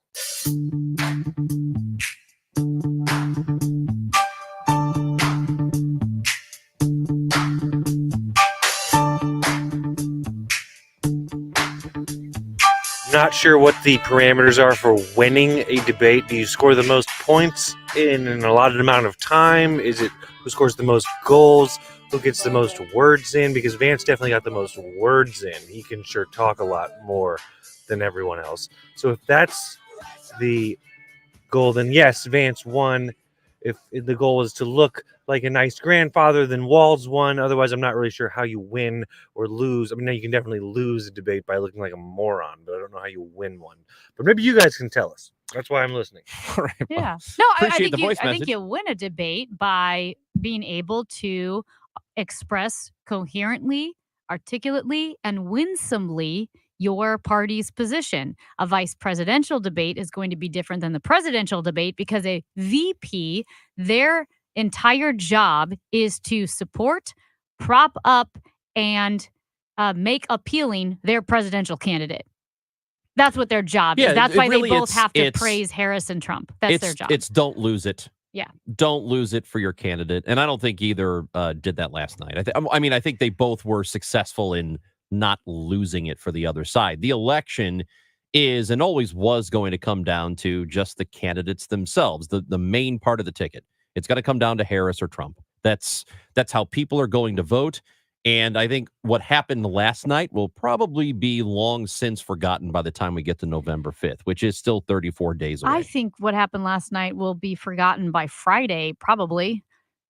I mean, probably. I mean, think of how quickly the news moves. We've already forgotten about the Democratic National Convention. There have been two assassination attempts now on Donald Trump, and we don't even bring it up. Right. It feels like an eternity ago. You mentioned this, and I actually had this on my notes as well. I was surprised that the moderators did not ask about Ukraine, because that is actually one of the few issues other than like abortion that really separates the parties. And especially J.D. Vance, because he has Yes. been way before he was the running mate for Donald Trump. He was very anti giving money to Ukraine. Yeah, and so that was a surprise because that would have been a factor that would have drawn a line of delineation between the two because rather frequently, actually, I would think to the chagrin of both parties, Vance and Walz started each statement with, and I believe my opponent would agree with me, and I agree with my opponent over here on this. There was a lot of agreement, or at least rhetorical agreement, in last night's debate, like beyond cordiality, because you can be cordial and disagree, but there really were some policy similarities. I want to highlight that again. We talked about it off the top of the show, and it is our politics now, the atmosphere, the environment is so bad. It's the worst of my lifetime, and I don't think it's even close. And I'm sure it has been worse in the past. You know, I'm sure you can go back decades or a century, and you can probably find a time where it was bad like it is now. Definitely during Civil War, I'm sure. But because now we can hear from every politician very easily. We can watch them, we can see them, and we get to do so every single day, as opposed to the way politicians were covered was through the newspaper. Maybe you find out about something that happened 2 weeks ago, right? It's not immediate like it is now. We are inundated with it. But our politics is so bad that I was watching last night and I was thinking about, 15, 20 minutes in, wow, they're really actually conceding every now and then to the other person by saying, I agree with Tim or I agree with JD on this. There were only a couple of times really last night where Walz or the other one said, I don't at all agree with what you just said. The fact that it was striking, the fact that it was so noticeable that they were being civil to one another. Even if you don't agree with either candidate or you think one of them is a massive liar, whatever it is, it's amazing that a simple, boring, what would have been a pretty typical debate 25 years ago felt like something novel last night. I heard one political commentator say that she wished that this had been the presidential debate in the sense that it was calmer. It was more cordial. It was more civil. J.D. Vance, like I said, was pretty eloquent at times. Tim Walz, listen, I thought he looked profoundly nervous. Uncomfortable. But I would say, not even nervous. He looked terrified. What his big moment was at the end, pointing out at the very end, talking about January 6th and whether or not J.D. Vance would accept the results of the election. And that was the big moment. And that's the important key. And honestly, for a lot of people, we talk about undecided voters. We talk about double haters when it comes to voting. That is the point on which I think some undecided voters will hinge. The election, you have to trust the election process, the integrity of elections, and know that the states run the elections. The Secretary of States did their job 65 times. Was it 65 court cases? 60. It was at least 61. That Trump between brought, 60 and 70. Yeah. And every single court said, no, there is not evidence of election fraud. Trump-appointed judges said, no, there is not evidence of massive election fraud. He lost every one of those cases. There is no evidence for massive election fraud. And as I said, it is not one guy in the federal government running the elections. The states run the elections, which means it would be a conspiracy that would involve tons of Republican secretaries of state and governors and election board commissioners. And so it's a farce. It's, as Major Garrett calls it, the big lie. It is so destructive to our country. And again, I do think for a lot of voters, especially the double haters, which I feel that way. I'm politically homeless in a lot of ways. I cannot vote for someone who is willing to burn the country down and to destroy the cornerstones of American democracy for his own personal gain. And this is what bothers me about J.D. Vance, because I know for a fact he's a very intelligent person. That's not even remotely debatable. Right. He knows He knows. And he knows what happened. He knows the election was good. He knows it wasn't stolen. It wasn't rigged. He knows that.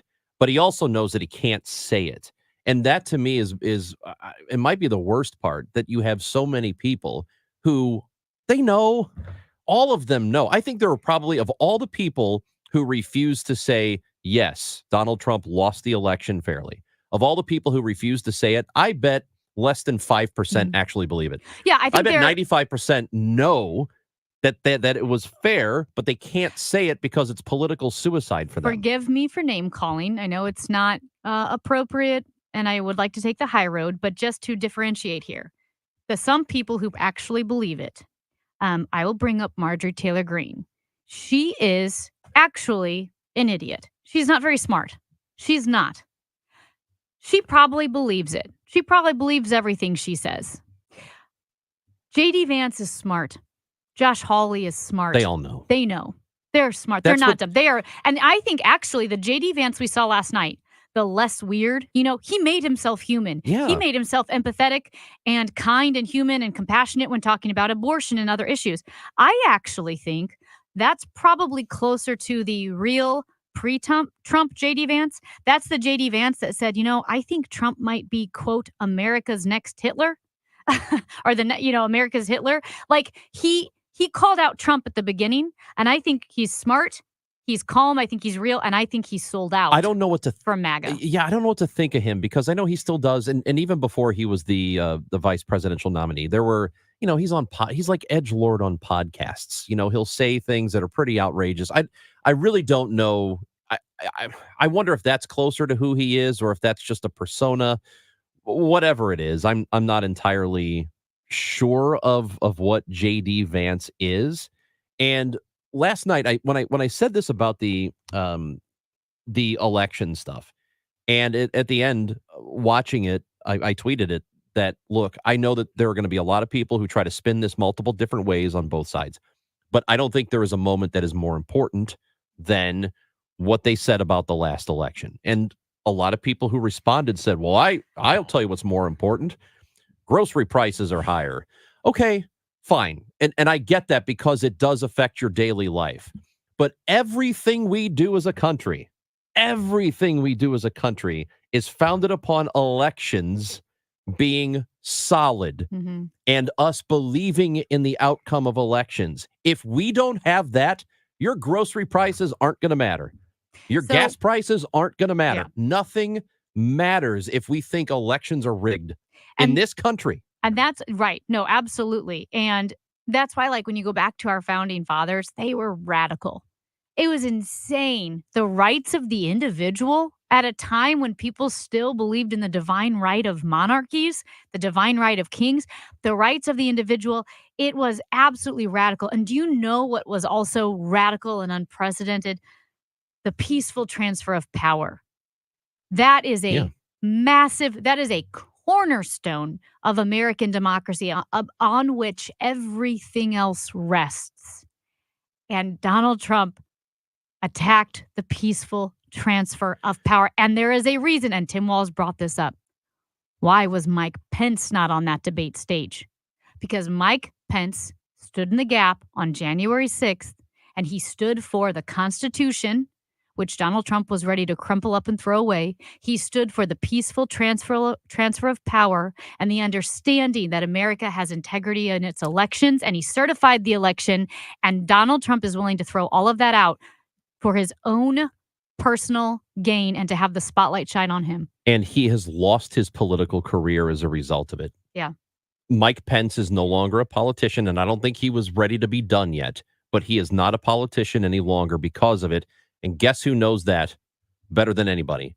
J.D. Vance, who doesn't want to become that guy again. So that's why he says or doesn't say what he didn't say last night. But I want to bring this back to the prices and the economy. First of all, I know a lot of people don't want to hear this, but the economy is doing very well by any measure. Yes, things are more expensive, but also people are making more money. That's just, the numbers are there. I don't have to convince you of this, because the numbers are there for you to look up for yourself. This economy is doing better than every other Western economy in the world. It is. That's just an absolute fact. Prices are not going to be the responsibility of the president. If Donald Trump were the president right now, things would be expensive. Prices fluctuate. Sometimes they never go back down. In fact, the prices we are seeing now for eggs and bread and gas and whatever else, and listen, they're not going back down. We're not going back to 2019. That's over. Let's let Congress do its job too. Like I said, you can vote for senators. You can vote for House of Representatives. Why do I bring up Congress? Let's stop treating the presidency like it is a king or a queen. He isn't. She isn't. Right. They aren't. That's not what the role is. And Donald Trump and Joe Biden, they can't control gas prices. That's a OPEC weird, up and down. It's very unpredictable. But also people are like, yeah, but what about the COVID mandates? We want freedom. Donald Trump was president when all those COVID mandates came in. Do you know Ron DeSantis, how Republicans praised his handling of COVID and how he pushed back against some of the really strict mandates and closing the beaches? Guess who he was pushing back against? The Trump administration. Trump was president when some of those very strict mandates came in. So if you're remembering differently, thinking, oh, well, these were the Democrats who pushed that, Trump was still president then. So again, let's cool off with elevating the executive branch to this dictatorship and realize I don't want any dictator it's not like, well, if you're going to have a dictator, you may as well have Trump or Harris. No. I don't want any dictator at all. Period. You know me, I'm left. I don't want whoever is on the left to be a freaking dictator. I want them to have the ability to be voted out just like anybody else because I believe in democracy. I've always grown up believing in it, and I will continue to, because the moment you don't believe in that anymore, you lose your power. A texter before we go to break here says, do you think prices are higher to make Dems look bad because the corporations want Republicans in office? No. I don't think that's it. I think I do believe that corporations and companies who can help set prices are operating independently. And I think they have taken advantage of a post-pandemic situation, took advantage of supply chain. They took advantage of all this stuff. And those prices, man, they're not coming back down. They don't come back down until you stop buying their stuff. It's Chris and Amy on KMOX. Get the match day party started early with St. Louis City SC. Starting at 4 p.m. on Saturday, October 5th, before kickoff against Houston Dynamo in the final home game of the regular season, come out to Lou Fuse Plaza, located steps from City Park, for the free City Block Party, featuring live music from Nando STL, Rock Seals, and DJ Nico Marie. Local food and drinks, games, giveaways, and so much more. For all the details, visit stlcitysc.com. Hey guys, Kevin Wheeler for 213 Flashpoint Complex, which is available at Supplement Superstores. It'll help take you to the next level like it has for me. I've been going for a couple of months now, and it is doing everything and more that I wanted to. Boosting the metabolism during the daytime, fighting cravings, giving me all-day focused energy with no crash. And at night, you get to burn fat by lowering cortisol levels, get some boosted recovery, get a good restful night's sleep, all the things you need to reach your goals. 213 Flashpoint Complex is available at Supplement Superstores. Find your location at supplementsuperstores.com. KMOX proudly supports the Musial Awards, returning to Stiefel Theater Saturday, November 23rd. You can be in the audience for this nationally televised event hosted right here in St. Louis. Named for Stan the Man, the show celebrates the year's greatest moments of sportsmanship and those who embody class and character. Experience the extraordinary moments and people that make the Musial Awards an event like no other. More information can be found at KMOX.com/events. Brian. Yes, Sarah? What is the point of making junk disappear? We make space for possibility. Oh, that's huge. Why do people want junk to disappear? To make space for possibility. And who gives them this new space? We do. And how do we do it? We make junk disappear. And what does a person need to do to make all this happen? All you have to do is point. We make space for possibility. We make space for possibility. Call 1-800-GOT-JUNK or visit 1-800-GOT-JUNK.com. Getting quality employees to fill positions in your company is essential, but finding those people can be a major hassle, unless you use ZipRecruiter. ZipRecruiter makes finding quality people a breeze. And right now you can try it for free at ZipRecruiter.com/free. With ZipRecruiter, one click sends your job to hundreds of top job sites. But more than that, ZipRecruiter's advanced technology identifies the candidates with the skills you need, sends you a list of great matches to review, then actively invites them to apply for your job. And the results speak for themselves. 4 out of 5 employers who post on ZipRecruiter get a quality candidate within the first day. That's right, the first day.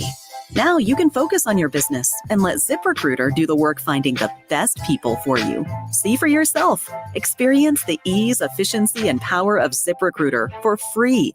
Just go to ZipRecruiter.com/free. That's ZipRecruiter.com/free.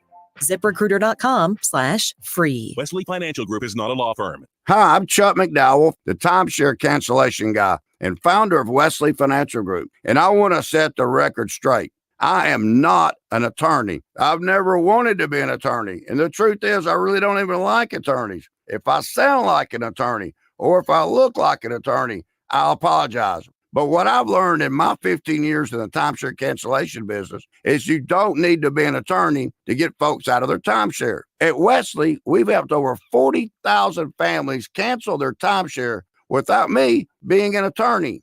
And I want to share with you how we do it. Just give my office a call and you will not talk to an attorney. And I guarantee if we take you as a client, we'll get you out of your timeshare or you'll pay nothing. Call now for your free timeshare exit info kit. 800-656-1551. That's 800-656-1551. 800-656-1551. Did you know that now is the best time to top dress your lawn?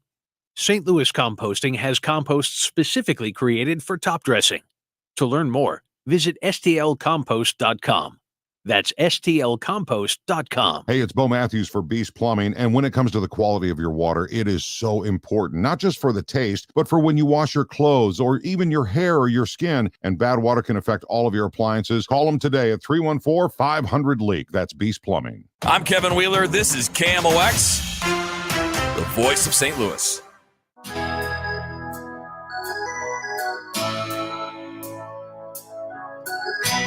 Text message to the Chris and Amy Show, 314-436-7900. Prices are high because people are paying it, and companies will charge as much as they can.